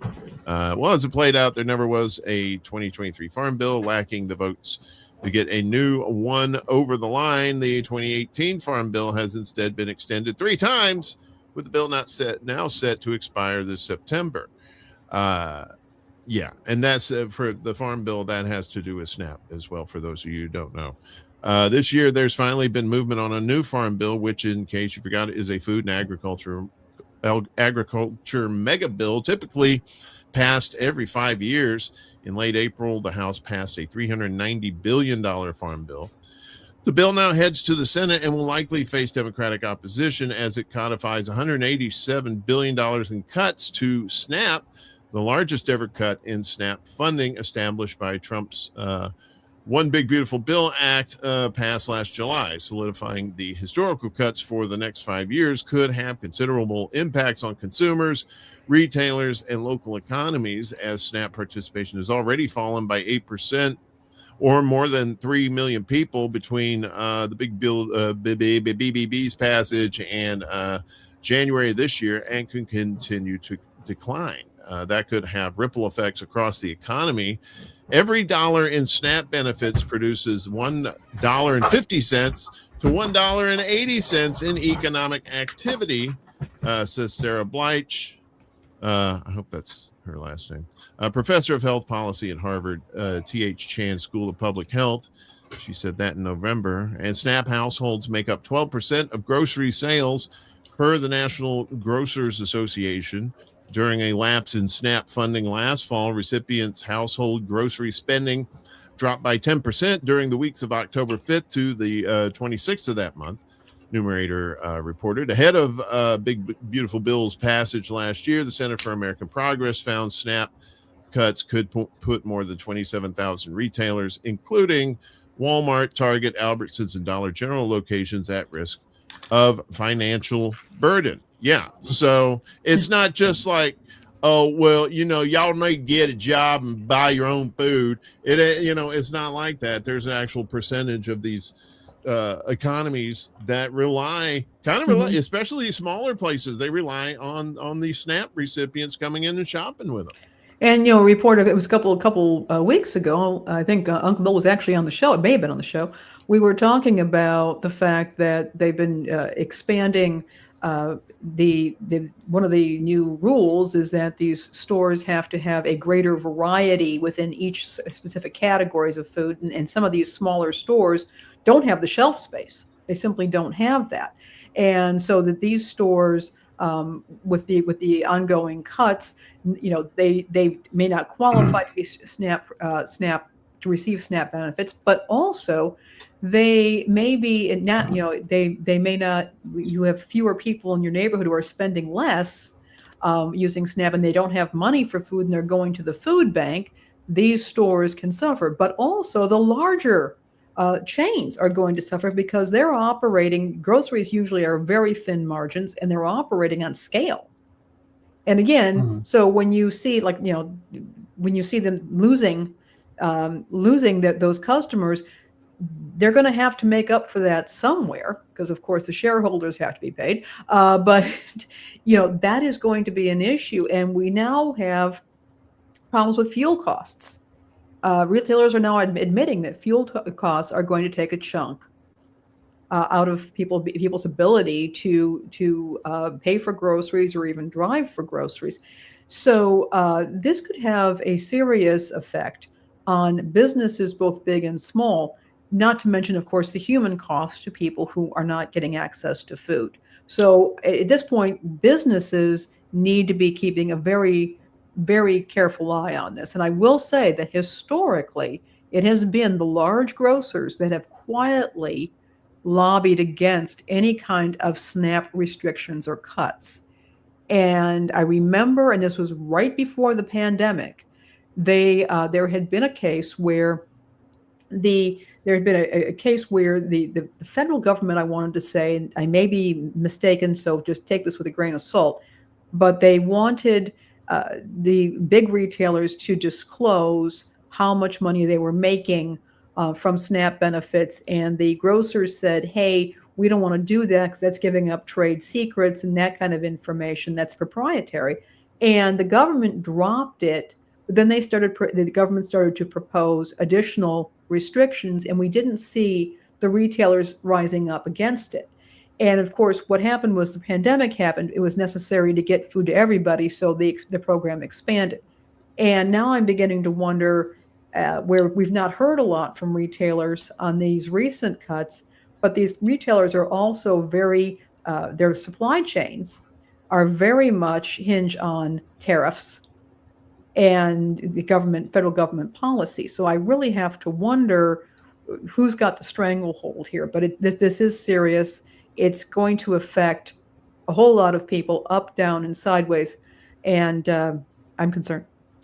I haven't had the pleasure of catching all of your segments on this topic. I heard that there were a few. How dare you? At some point, well, I was traveling for a bit. Okay, yeah, that's fine. At some point, did military families figure into this?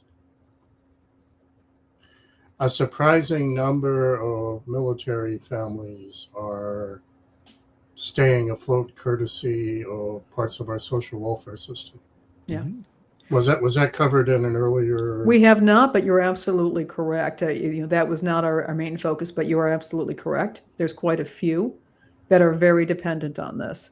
And the other thing I want to also mention is retail jobs, and I have talked about this before. Retail jobs are often that's a pathway to employment for a lot of people. But also, I would think that in some cases, military spouses might, and I don't know if this is true or not, but might be working at grocery stores or whatnot, because if you're moving around a lot, that's the kind of employment that you're going to be able to get.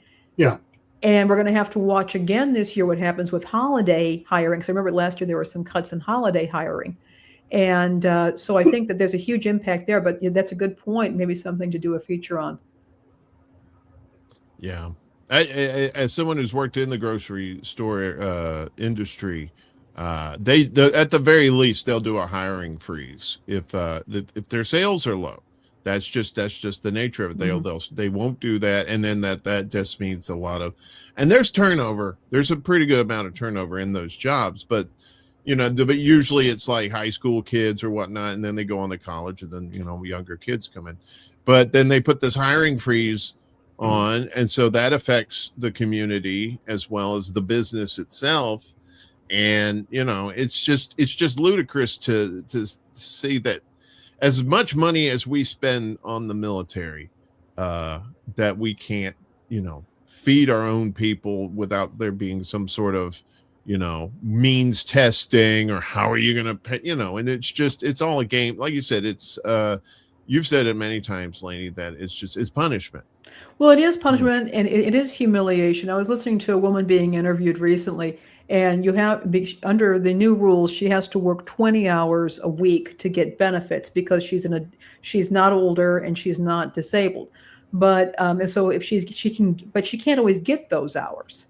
Mm-hmm. And a lot of retail workers are part-time. They keep them deliberately part-time for their own purposes. Yes, but and your hours are not guaranteed each week. And so if you work the 24 hours, then you can get some benefits. But if your employer cuts your hours and you really don't have any recourse there, and you really can't take other jobs necessarily because it's hard to schedule those inconsistent hours around each other, she doesn't qualify for benefits, for food benefits. So she doesn't get a chance she can't work because she's not scheduled for it. She can't eat. Only if she's working can she and her family get the food that they need to eat. And that's the way it's set up. And at this point, if the retailers are starting to get hit by this, watch for more and more people not being able to get those hours and then not qualifying for SNAP. Well, you mentioned tariffs earlier, and this is interesting. So Trump said he'd remember companies that didn't apply for tariff refunds. Many of them are anyway. Good for them. So while Trump said he would remember the companies that didn't seek tariff refunds, many of the largest U.S. companies have done so anyway. Among the major U.S. corporations that have tried to get the money back, money they paid in duties back, are Walmart, Apple, Nike, Home Depot, General Motors, FedEx, and Costco. Business groups and lobbyists have been trying to parse out exactly what the president meant, and companies have thought about how they could use the money in a way that appeases both the White House and customers. So this is just more idiocy. I remember. A guy probably didn't even remember what he had for breakfast this morning. How's he going to remember these people? John Deere, FedEx, are among the other major U.S. corporations that said they're trying to get refunds. The moves may not represent a sea change in how companies handle their relationships with Trump. Even so, they show key examples of when they're willing to publicly break with the president after he told CNBC he would remember if companies decided not to seek refunds. So yet again, they're all just like, they're like, sure, grandpa, okay, wink, wink, wink. And then they wheel them in the corner and then everybody does their thing, right? So these companies are just like, okay, well, you said that they, I guess legally they got to get them back. And these companies are applying. So well, it's thuggery. It's like, when we're talking about the FCC chairman saying, we can do this the easy way or the hard way, to broadcast stations that don't toe the line on the kind of rhetoric that he wants, and threatening station license renewals. I mean, basically saying we can accelerate the renewals of their licenses. That's this kind of, mob enforcer talk. And now, I'm going to remember whether you asked for the money back. And then the article went on to point out that fiduciary responsibility requires, particularly these publicly traded companies, to try and get their money back for their shareholders. And it's like, whoa, but I'm going to remember if you asked for the money which you should never have been required to pay back. Gosh, wonder if Trump ever does that with people who owe him money. But these are illegal. Tariffs too, because these are not technically approved by Congress, right? And that who has to do that? Maybe I'm wrong. Well, according to the Constitution, but who reads that? Oh yes, yes. It's funny how that happens. Like the Constitution gets brought out and dusted off for certain things, but then when it comes to this stuff, it's like, it's fine. Everything's fine. Yeah. So that I knew there was going to be some sort of backlash with these tariffs, not just from other countries, but right here at home. And now it's time to pay the piper. And Trump's going to do his damnedest to try to avoid it too. Just like he did in all of his other businesses, right? Captain Bankruptcy. Isn't that how that works? And his Gestapo agents are no better.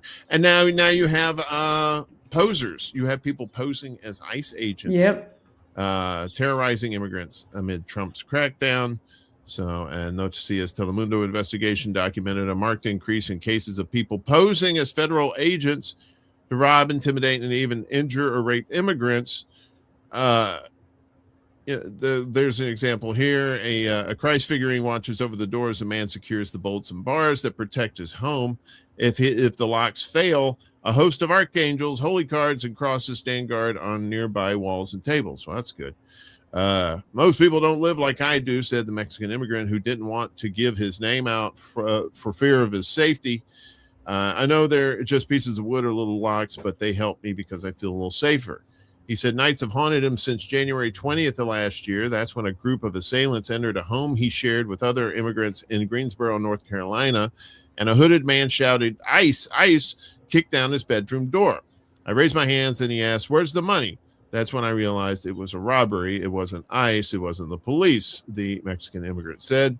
The assault, which local police have not yet solved and for which no arrests have been made. Wow, there's a shock. Happened the same day Trump returned to the White House for his second term, vowing to carry out the largest mass deportation operation in the nation's history. Since then, ICE has swelled by thousands of agents and billions of dollars and has carried out waves of arrests and deportations in cities across the country. Although neither the federal government nor local authorities publish specific records of people impersonating immigration agents, an analysis by Noticias Telemundo based on court records, police reports, and news articles suggests that the number of such crimes has increased over the past year. The investigation documented at least 31 cases last year alone, a sharp increase compared to an average of 5.3 incidents per year in the previous decade. Overall, they identified 84 instances of imposters posing as immigration agents between 2014 and 2015. That's a reminder there too that ICE is not new. ICE has been around basically since 9/11, right? Wasn't that part of the big bad awful surveillance bill? I know it wasn't called that, but that's what I call it. Patriot Act, yes. But that's the thing. It's like they don't have any identification. They're wearing masks. Yeah. Usually it's just some sort of generic soldier kind of green or whatever. And they're going we've seen cases like this before. We have. And that's one of the things I've been talking about is when you have people who are moving around with impunity, who can cover their faces, who are not required to show badges, the public can't protect themselves. And I mean, I grew up, like many women did, the ladies' safety classes and the ladies' safety articles, and they say never open up your door to a police officer until he can show his ID. If a unmarked car is following you and tries to pull you over, pull into a police station. Or you need to take action and say, "I'm not opening up this car." Send a marked car. And we were told to do that. I don't know how effective any of it particularly is, but that's what we were told to do. And now people are just supposed to submit to people wearing masks. Well, yeah, that's the whole point. It's like it's part of the fear tactics, right? Yeah. And these other groups are capitalizing on how easy it is to get away with it. Like the people that in the story, pretending they're ICE, and then they're like, "Where's the money?" Because what are they going to do? It's like now that just carte blanche to anybody. Because you can be shot in the face. Yeah. If you don't. Yeah, you could. And and then what is that? And it's like the ICE is like, well, what are we doing about it? Doesn't seem like they're doing anything about it. They're obviously not doing anything to help themselves identify themselves like that, because they know they're doing some shady shit. That's why they don't want to be identified. Given the Chicago connection to this program, I have to ask you, because I've been down here in Hoosierland. Has Chicago quieted down since the invasion? It seems so. Like, yeah, once their force left, I guess they left here and went up to Minnesota. And then all the emphasis on there. But there's still the shady stuff going on like there was before, but just not to a great degree like there was. Not enough to have protests out in the street or anything like that. Over that. There's plenty to protest about. Yeah, I was about to say over that. Probably not. To make things worse for immigrants. Yeah, anyway. this is. My head is exploding over this next story. So, U.S. green card applicants will now have to return to their home countries to apply, according to DHS. Foreigners seeking to adjust their immigration status in the U.S. to secure green cards will have to do so from outside the country via the State Department. The U.S. Citizenship and Immigration Services, USCIS, said on Friday in a move criticized by aid groups, policy analysts, and immigration attorneys. They announced the move in a policy memo which directed officers to consider relevant factors and information on a case-by-case basis when determining whether extraordinary relief is warranted. The green card process has been unchanged for more than 60 years, marking the latest significant move by the Trump administration on immigration policy. An alien who is in the U.S. temporarily and wants a green card must return to their home country to apply, said the U.S. Department of Homeland Security, which has oversight of that program. This policy allows our immigration system to function as the law intended instead of incentivizing loopholes. I don't know about that. According to an analyst with the Cato Institute, more than 1 million immigrants in the U.S. are waiting on their green cards. People apply for green cards in 2 separate ways: by applying at a U.S. consulate abroad or by applying for a green card while already in the U.S., which is called an adjustment of status. With the new policy, many green card applicants in the U.S. will probably be required to leave while their cases are processed, particularly affecting mixed status families nationwide by forcing green card applicants to leave jobs, homes, and relationships for an unknown amount of time. The agency is already struggling with a backlog of visa and green card cases. Yes, once again, this is unnecessary bureaucracy, gumming up the works for these people. Like they said, there's 2 ways to do it. One is to go back home and do it at a foreign consulate, or you could do it here. And now they're saying, well, you can't do it here now. Yeah, and they point out, okay, so you're sent home. You may have you potentially losing your job, your source of income, which you might need to qualify for your green card. You're leaving behind your housing. All that it's a highly impractical option. And if you're talking about people who are changing their status, say because they're getting married to a U.S. citizen or a U.S. resident, now they're being separated from that person, and it's a humiliation ritual.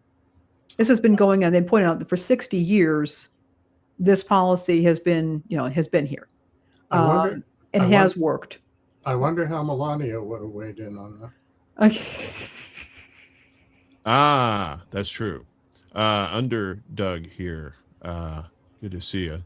They wear masks and no visible ID because liberals are terrorizing them in their homes. Liberals who don't want immigration law enforced because the Dems need those illegal votes. Well, that's a talking point. I don't know how true that is, but it is definitely a talking point that I've heard several times. But I think the people who got shot in the face probably wouldn't be the ones who terrorized those people, the poor ICE agents, So I think that probably needs to be taken into consideration that, it's not a monolith. There are different cases. Maybe there is some actual immigration.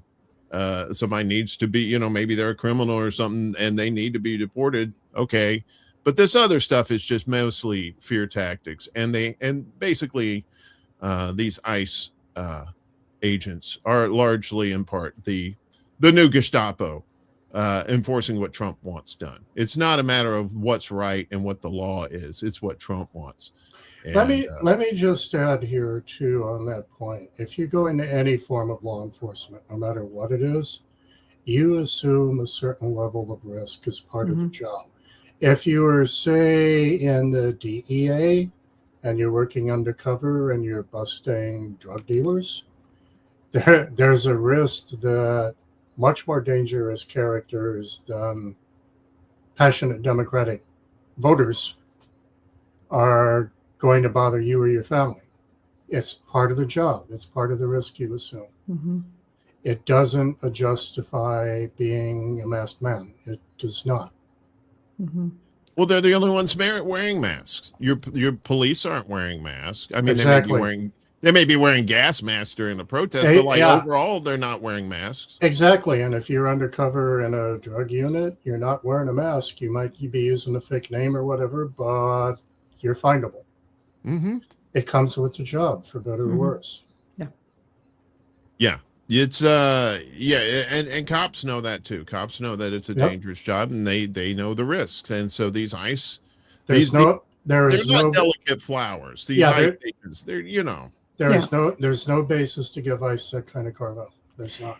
I also point out that when you're in this kind of public employment, your details are made available as part of public record. Including what money you're making, where you're working, if you're a prison guard or if you're a sheriff's deputy, all that information. If you're a teacher, that information is a matter of public record, and anybody can look it up, and it's there. And so, if you're going to be operating, in that role, your information is exposed to the public because you are a public servant. Yeah, and you're just making your own point here, dude. ICE agents are not undercover. They operate in public as ICE agents, but they wear masks. And police operate in public as police, but they don't wear masks. So that's the big difference right there. Why the need for masks? And if you say, well, they're being terrorized, that is probably like a very, very small percentage of these and a risk officers. that they assume. And it is a risk they assume. Exactly. When they take that job. Especially if you're breaking the law, you're really pushing the envelope there. So, we have several more stories. Do you want to skip ahead, Lainey? We can skip ahead if you want. Yeah. Maybe we'll go to the press pool. Sure, we got some interesting stories there.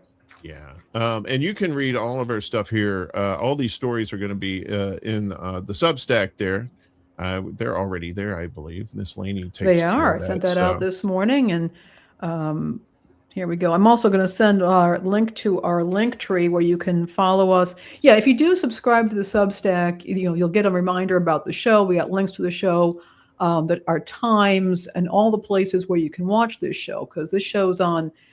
We got some stuff on Facebook. We're on the Rumbly Tumblies. We're on YouTube. Got a video stream on Substack, so you got a lot of different options for watching the show. Yeah, and all the links are down below in the little crawly thing. So if you can help us out there, we appreciate it. We got 92 people on subscribe to us on our Undercurrent YouTube channel. If you haven't liked and subscribed, we appreciate it, whether you agree with this or not. Yeah, we do. We do like to have these conversations, and hopefully you do too. So we are getting to the press pool, and I am caught unawares once again, but that's the story of my life. So this is wild. This is wild, and it's wild. By the way, I learned about this through Fox News and the New York Post. I mean, far more conservative publications who've just been exposing this story. It's crazy. Yeah, so a Texas mom is suing cops who arrested her for drawing attention to the city's unsafe brown drinking water. Don't be telling people about our delicious brown water. What's wrong with you? The Texas mom is suing the cops who arrested her for warning on social media how her town's dirty drinking water has hospitalized citizens. So Jennifer Combs of Trinidad was tossed in jail earlier this month as alleged political retaliation for posting about the serious public health concern on Facebook, a possible freedom of speech violation, according to Fox 4. It was probably one of the most humiliating things I've ever gone through in my entire life. It was very, very bad, she told the outlet. I believe that's the lady right there. She proving that it was bad. So Combs called her May 8th arrest for felony false alarm or report is an extreme stretch, considering even the city's mayor, Dennis Hawes, has admitted that residents are plagued by disgusting brown and yellow tap water issues being in quotes. There's people that are saying that their appliances are getting ruined. They can't cook with the water. They can't bathe with it. They can't do laundry. Yeah, that sounds like Flint to me. A lot of them feel hushed and like they don't have a voice, and no one listens to them and no one takes them seriously. So Combs posted a Facebook message on her citizen watchdog group page, Southern Bell Watch, on April 6th, imploring those who have been sickened by the city's tap water to report it. Look at that water. Ugh. Jeez. I wouldn't drink that. If my coffee looked like that, I wouldn't drink it. I mean, ugh. Yeah, it's pretty disgusting. We've received reports that some citizens have been hospitalized due to bacteria in the water. This is a serious public health concern that deserves immediate attention, she wrote. If your water looks discolored, contains sediment, has a strong odor, or you have experienced related health issues, please send us a message. We are gathering information and reporting findings to the state. Following the post, Combs was arrested, and Trinidad Police Chief Charles Gregory later doubled down on the move. Gregory called the case cut and dry and said her claims about hospitalizations are simply false and have only caused unnecessary fear and confusion in our community, according to some talking point he wrote in a Facebook post. Trinidad police claim Combs wrote false information that creates fear, panic, or unnecessary emergency response within a community. She's a terrorist. The city, however, posted its own notice to residents urging them to boil their water to avoid harmful bacteria on April 21st, weeks after Combs' post. Trinidad has suffered through a long-running water infrastructure problem with pipes dating back to the 1950s, according to the mayor. We have to get to a position where we can fix that infrastructure, and it's very expensive, as I'm sure you're aware, Hawes said Tuesday. The city's water situation is a struggle without question. The Texas Commission on Environmental Quality confirmed it received a complaint regarding the water quality in Trinidad and that an investigation is ongoing, according to Fox 4. Dale Carpenter, a constitutional law professor at Southern Methodist University, was skeptical that Combs had committed a crime, as probably most of us are, and said her First Amendment rights may have been violated. She's making a statement regarding a matter of great public interest, and so people sometimes make false statements on matters of great public interest, and they're allowed to do so, he told the station. I really haven't seen anything like this before. Combs has since filed a federal lawsuit against the city, which includes Gregory and other member of the Trinidad Police Department. C.J. Grisham, a lawyer for Combs, called her arrest an abuse of power. And it's like, oh, you're causing fear. And it's like, no, your brown water is causing fear, dude. I nearly went through the roof when I read this. For one thing, for the police chief to say this is cut and dry, it's not his job to pronounce the legitimacy of a case. That's not what the police are there for. And number two, when you look at the way she said, we have received reports. She didn't say that it was causing hospitalization. She said on her group, she said, we have received reports.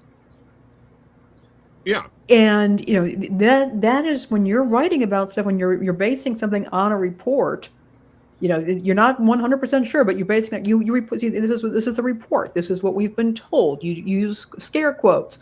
You will word your reporting in such a way to make it clear that this is based on what you've been told or a report. And that's what she did. This is harassment. This is just disgusting. Yeah, definitely.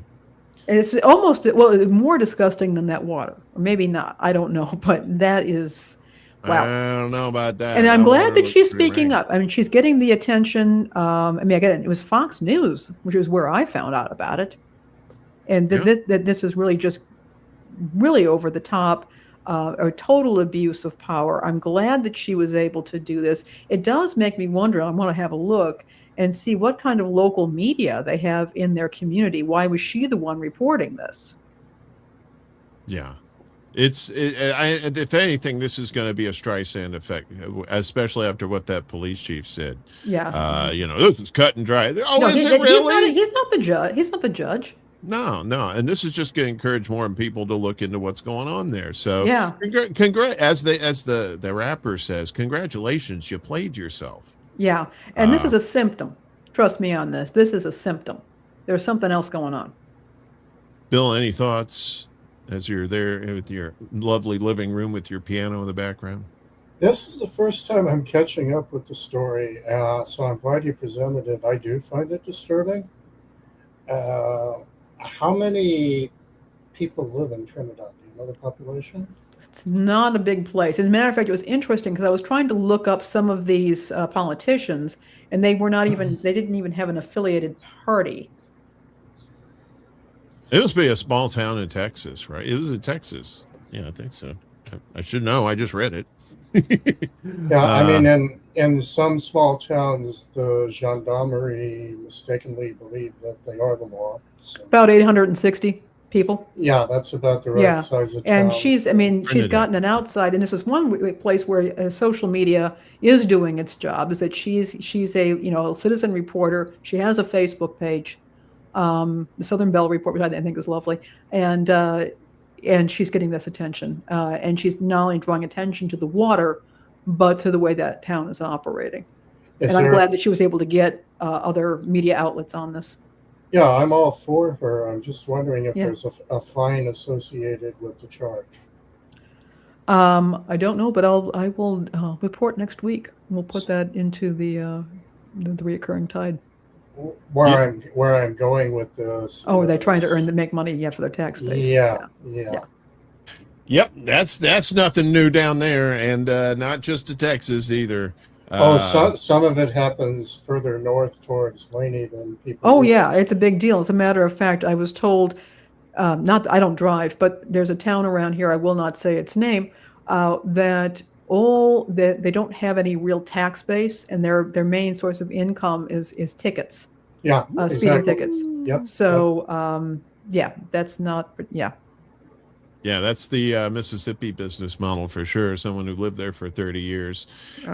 At the end of every month, you always had those roadblocks on the highways, and it wasn't for safety purposes. That's for sure. So go ahead. So I'm wondering if there's an element of that in play here too. Could very well be. Could very well be. I wouldn't be surprised in these small communities and the way things are economically.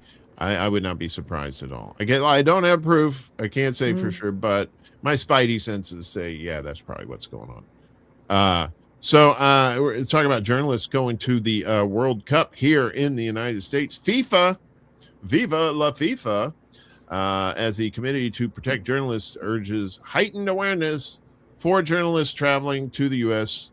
for FIFA World Cup. The CPJ has advised journalists traveling throughout the U.S. for the 2026 FIFA Men's World Cup may face questioning or hostility from immigration officials at the border or around venues. You know, the masked guys that are getting harassed by liberals. The World Cup spans games across cities in the U.S., Mexico, and Canada from June 11th to July 19th. CPJ, a press freedom organization that works globally, has published resources for journalists reporting on the World Cup from this year's host countries, including a travel advisory and legal rights guide. A travel advisory to the United States. That's where we're at, folks. FIFA has accredited an estimated 50,000 journalists and media workers to cover the games. The majority of World Cup matches will be held in the U.S., where in recent months there have been cases of journalists being arrested, detained, and deported in relation to their work. Gee, wonder why. Based on the experiences of recent months in the U.S., journalists traveling to there need to know that their press credentials won't necessarily protect them at the border, or when out reporting, or when just in your bathroom taking a shower, or just eating a cheese sandwich. I'm paraphrasing the last part. Said CPJ CEO Jody Ginsburg. We've seen immigration enforcement used as a tool to silence reporting, with authorities detaining, denying entry to, or deporting journalists not because of any crime, but because of their journalism. The fake news, y'all, we got to make sure that fake news don't happen. So CPJ said, be careful going to Escape from New Yorkville, where Snake Plissken and Lee Van Cleef are in the mix. You remember that movie? Yeah, 1981. Yeah, that's what it seems like the United States is. It's like, you shut your mouth if you're talking about Trump. That's our boy. Yeah. So, and there's going to be a lot of journalists here. Yeah. In the United States for that. It's just it's so disturbing. This is sports, but and that they have to put this notification out there, because I think that you're going to have journalists, particularly if where they're from, are going to face, shall we say, scrutiny. Some may get turned back, and that could affect how many journalists are sent here. Some media outlets may decide if somebody is at risk of being turned back and not being able to do a report, they're not going to send that person. I don't like seeing it. I don't like seeing it at all. Maybe FIFA needs to come up with a press prize to go with the Peace Prize. Yeah, I know, right? It's all about the Peace Prizes. FIFA Pulitzer or something for Trump. I think they have a Home Depot Peace Prize, and maybe they can throw that on there. I'm not sure how that works, but yeah, it's just we see what's happening with journalists overseas, and then this whole thing about fake news here, which means basically telling the truth about the people in charge.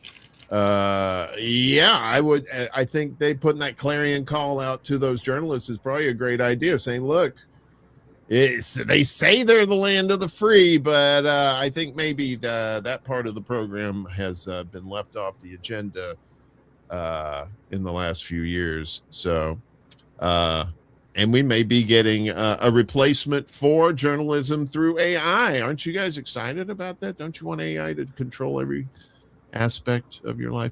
Spotify will now make a podcast for you about anything you want using AI.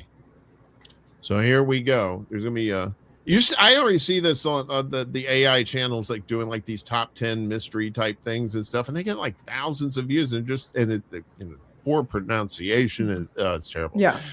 So Spotify is pushing deeper into AI with a groundbreaking feature that lets users create their own custom podcasts tailored to individual preferences and daily routines. The music and audio streaming giant revealed the innovation during its recent investor presentation, signaling a major shift towards generative content that blends public catalog material with private user-specific experiences. Yeah, that sounds like somebody, like you going to go buy a condo or something. Yes, it is. It's material with private user-specific experiences and a generative content. This was part of Spotify's announcement about a ton of new features to their podcast service. The new personal podcasts build on Spotify's existing prompted playlist tool, where users input simple descriptions or prompts, more likely, to receive algorithmically assembled music selections. With podcasts, the process evolves into full audio narratives. A commuter in New York might request a morning update covering local traffic, weather, and upcoming events featuring favorite musicians, while a student could ask for a concise breakdown of complex topics like global markets or scientific developments. In under 10 minutes, the system draws from the user's listening history, location data where permitted, and any supplementary materials provided to produce coherent spoken word episodes that feel uniquely relevant. So basically, it just sounds like this personalization of your news and stuff, whereas you're not getting it from one or two sources. Everything's coming to you right there in Spotify. And what does that mean for journalism, for people who actually go out and cover stories? Well, what it could also mean is, what does it mean for the consumer of journalism? What does it mean when, you've got something that's a mishmash and, you don't know necessarily where information is coming from. You don't know who's sifting it, who's deciding what you are going to be hearing. It's one thing when I first got my Amazon Echo, Alexa has this thing called the flash briefing. And I can pick what I want to hear, and it will bring me sources from, I think it was like NPR. I had NPR, the BBC, and it was NPR, the BBC, and The Economist, and they had these specific programs for the flash briefing, so I could get up to date quickly on the news. But I knew where it was coming from. People were identifying themselves. It was real human beings doing the reporting and putting it together, and I knew the sources. With this, I mean, how do we know? How do we know where these sources are coming from? What is speaking this to us? Is this a human being that's speaking, or is this an AI voice that is just pulling things that may or may not be accurate? It is really concerning. And Spotify is ubiquitous. Yeah, as a matter of fact, and I'm saying this as a voting member of both recording academies, a regular and the Latin. In the Latin Recording Academy now, up until recently, you could use whatever streaming links you liked to submit the musical content to the Academy for consideration. I won't walk you through how the rest of the Grammy process works, but when you're entering a recording, you have to send the audio, obviously. Streaming links are in use. Well, this year, they required in the Latin Recording Academy that Spotify be one of the links. And in previous years, some people would turn in Apple, others would turn in Amazon, others would turn in 5 different links, some YouTube. This year, no matter what else you did, no matter what else you posted, you had to use Spotify if you were going to submit for Grammy consideration. Now, a lot of artists tried to pull out of Spotify because of Spotify's. So now it's kind of like, okay, you can walk away from us if you want, but don't even think about entering the Latin Grammys because all roads to there lead through us. That's disturbing. Yeah. That is really disturbing. Yeah, and I'm not a lawyer, so I don't know whether I can legally call it corrupt, but you can sure have an opinion. It is, yeah, it's disturbing. Yeah.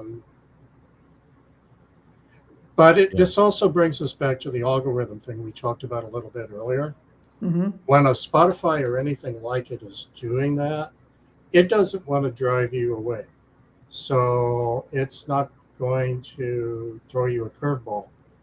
It's going to throw you what it thinks you should hear. But what you should hear in the sense of you won't turn away from it, which means that anything that deviates from your Weltanschauung is less likely to turn up in what they're feeding you. This has already happened naturally with Fox versus CNN versus MSNBC versus et cetera, et cetera.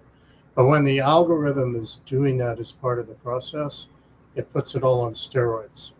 And it makes the silos in which we live even narrower. And here's the worst. Lady presented that wonderful radio garden tool. Click and surprise.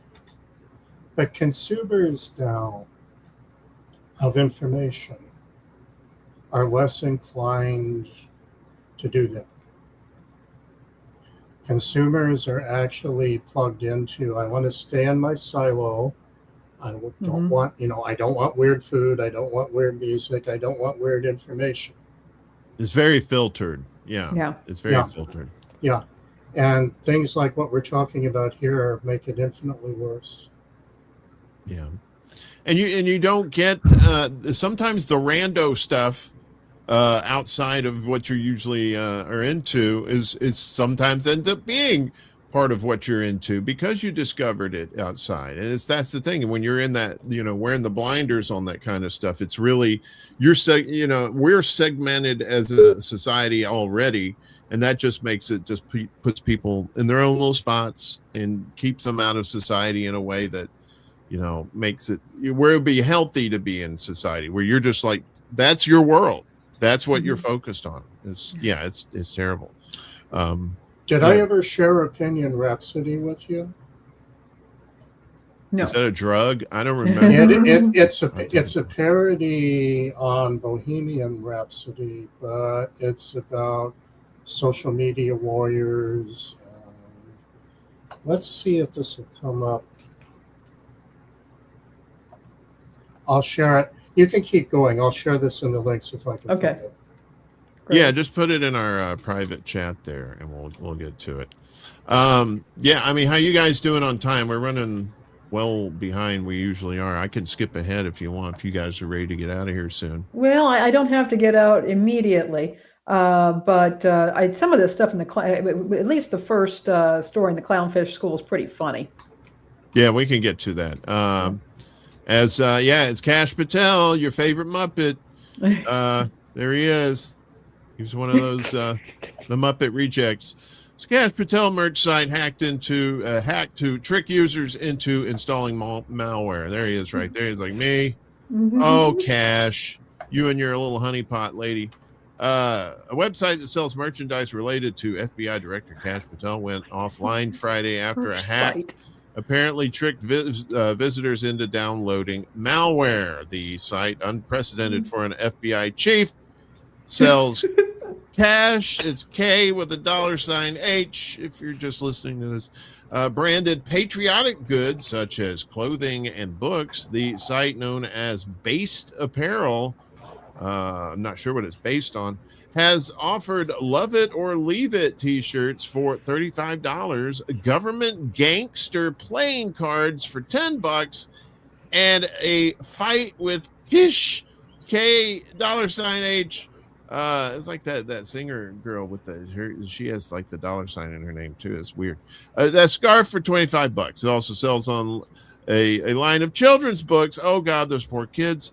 This week, visitors to the website were met with a Cloudflare verification page normally used to protect websites from malicious traffic, not from delicious traffic. That is totally welcome, but that malicious traffic, not so much. But it had been altered to claim that each visitor's IP address had been flagged for irregular web activity. Visitors were then prompted to copy a code from the website and paste it into the terminal on their computers, a social engineering technique known as click fix attack. When entered, the code, designed specifically for Mac computers, watch out, Mac, would download and install malware onto the user's devices. By Friday morning, the site was down. We'll be right back. The homepage read, "We're making improvements to better serve you. The store will be back online shortly, bolder than ever." It urged users to stay based. The malware discovery was made on Thursday by a social media user identified as Debbie with a little d. So I guess maybe it's Little Debbie, the snack cake. In statements to Straight Arrow, Debbie declined the title of security researcher and instead referred to herself as a big-time nerd. What Debbie discovered is that the code users were asked to copy and paste into their terminal appeared to say, "I am not a robot," Cloudflare verification ID 801470, but clicking copy actually grabbed totally different text that contained instructions for the terminal to download the malware without the user's knowledge. That's why it's always, you gotta be careful with them interwebs there, kids.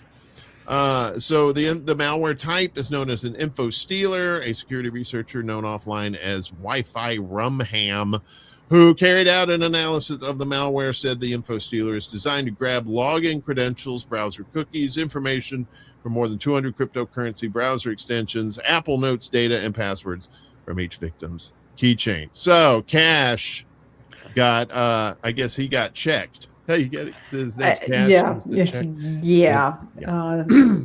I find it, well, the fact that he has it, as they point out, it's unprecedented for an FBI director to have a merch site.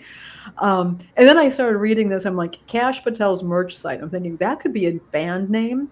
And then Kash Patel's merch site, the band could have its own merch site.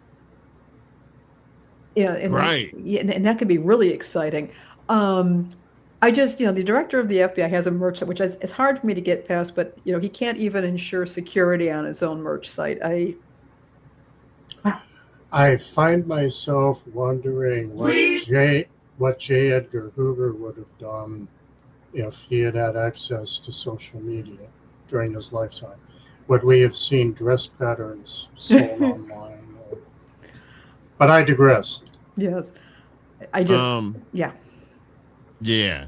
So, all right. So you gave me this link to Queen Bohemian Rhapsody. You want? Not. It would be long to play, really, but it was more for your reference.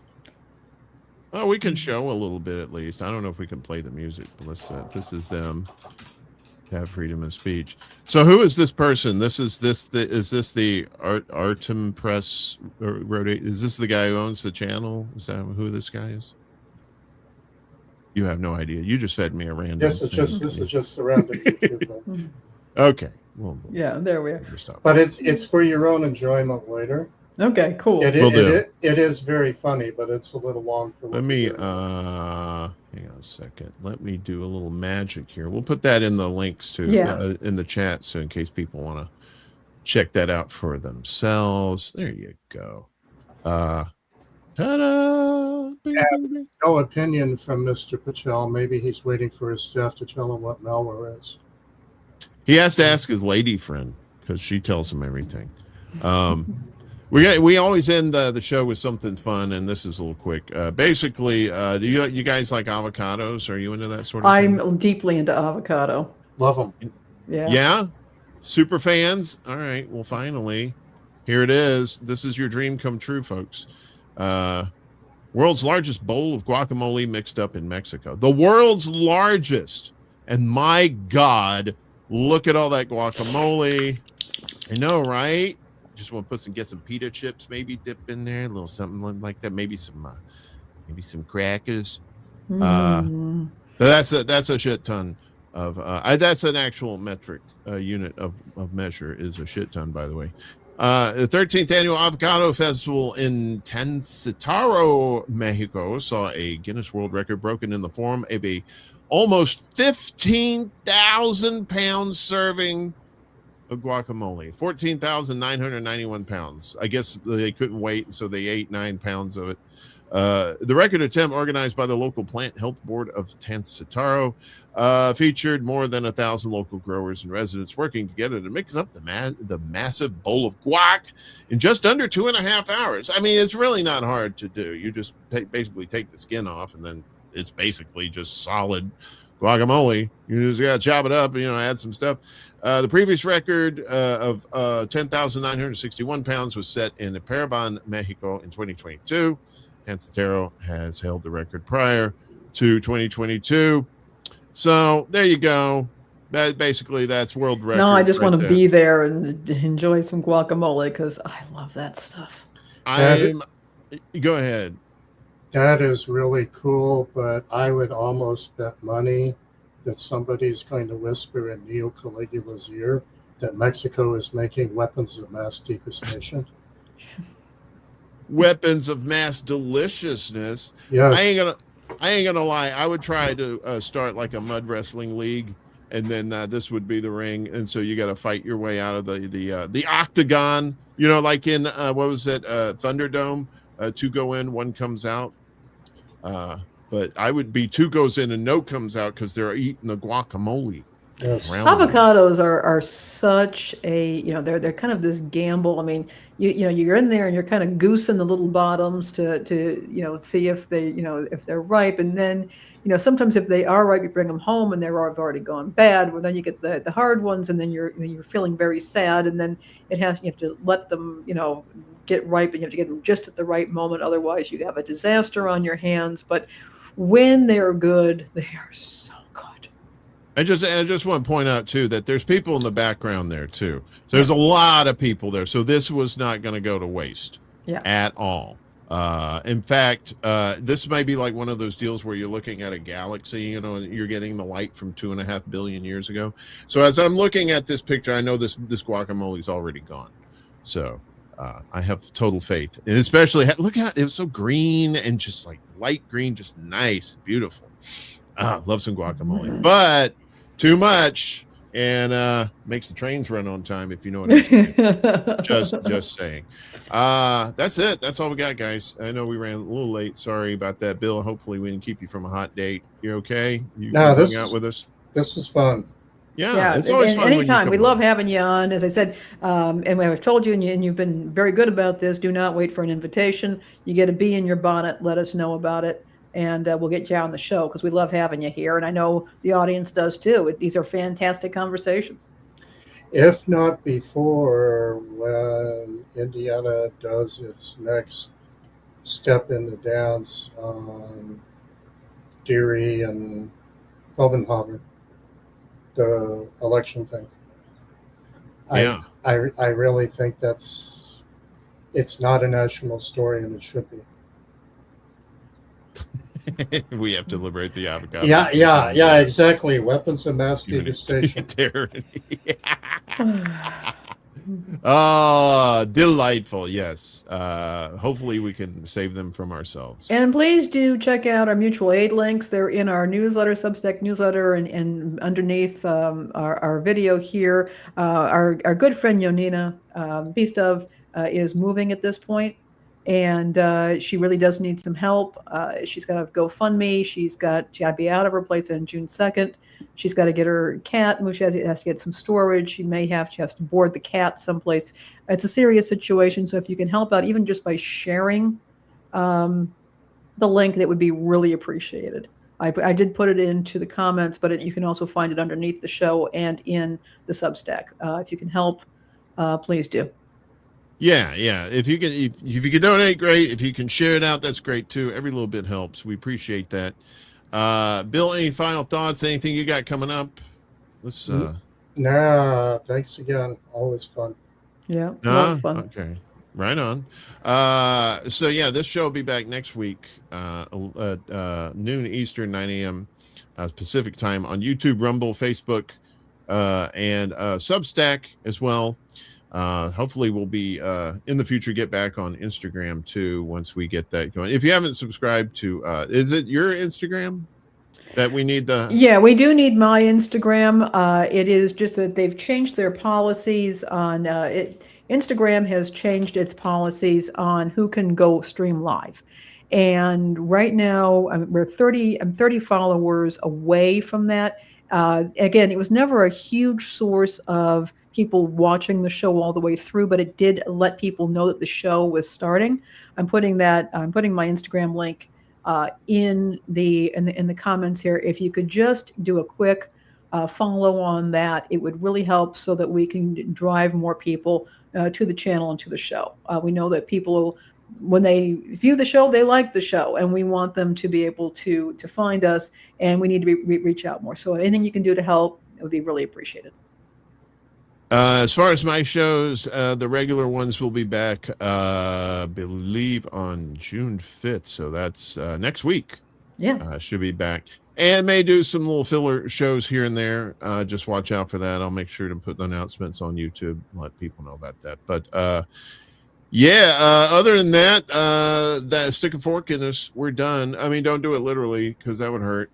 I saw a video of Narco. What does that say? Narco Rubio speaking Spanish for the first time ever. Oh yeah. Let me guess. He was in Miami, right? Yeah, because that's where all the real Cubans are the ones that were scared and ran for their lives. That's it for us, everybody. Thank you so much for watching. If you're watching this later, we appreciate you. Please like, share, and subscribe. It helps us. We're trying to get to 100 subs. I believe we're at 92 right now. Maybe we got more. I'm not quite sure. But yeah, every little bit helps, and we just put the word out there. The word of mouth is always the best advertising anyway. So tell your friends, and if you don't have any friends, be a better person. Get some friends. and tell them about the Undercurrent on Wednesday mornings. All right. Any final thoughts, guys? Sometimes I just have to be, you just have to be grounded at times like these to see what's going on. Stuff that I never thought I would be seeing in my lifetime, but you know what? It's keeping me on my toes. And Bill, we won't tell anybody that you're breaking into those people's house with the piano behind you there. Well, it seems like a lot of people break into that house. Well, it probably belongs to an ICE agent, and he's breaking in, which is why he doesn't have his badge. Oh, that's right. You freaking liberal. You better watch out. He might put a mask on. I'm playing Foreigner songs on it. Feels like the first hot-blooded. Oh, who sent this thing to Head Games? All right, gotta get out of here. Thanks, everybody. We'll see you next week. Take care. Peace.